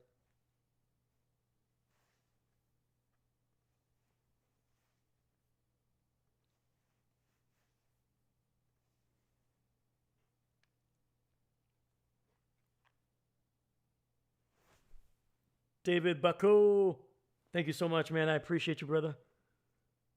Thank you, thank you. Heck yeah, man. Have a good night, dude. I'll catch you on Monday, my man. If you want, you can hang out too. We're gonna probably be hanging out for a couple minutes here, but I know it's late. I know it's Christmas Day too, so all good. Chris, all right, fantastic. A little bit of a tailgate went with a buddy. It was the first time in an NFL game, so that was nice as well. Heck yeah, dude. Heck yeah, dude. That's always special, man. First time doing anything like that, man. That's always special. A little bit of a tailgate. I like it. I like it. The only thing that would have made it better was not getting dominated the way we did. Yeah. That son of a gun, Joe Burrow, man.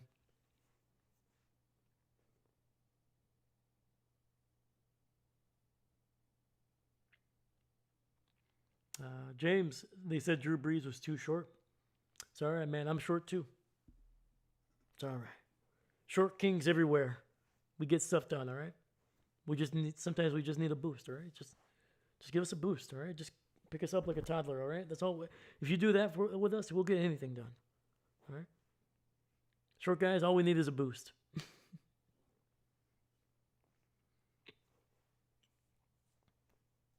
Daniel, Doug Flutie, yeah, man, he was too short too. Yeah, man, look at what he was able to do in his career, man. Clutch. Also, Flutie had a freaking arm, dude. Could throw it down the field.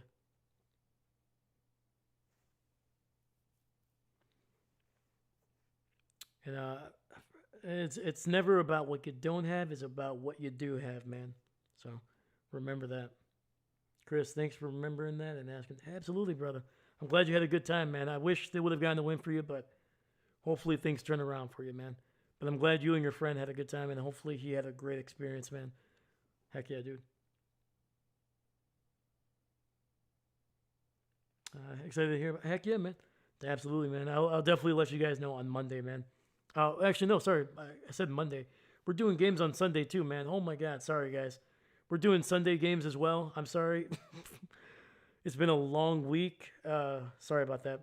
We will be doing some games on Sunday as well, so make sure you tune in for those. Why am I skipping into to Monday? Wow. Yeah, so we will be doing at least 2 games on Sunday, and then we'll obviously be doing Monday night as well. So, wow. Holy cow. I completely just forgot the main day of the week for football. Oh, man. James, good night, my man. I appreciate you guys. Let's go. Frick yeah, man. Thank you so much, guys. Have a great night. Once again, my name is Dave, and I'm not a coach. Happy holidays, man. Merry Christmas.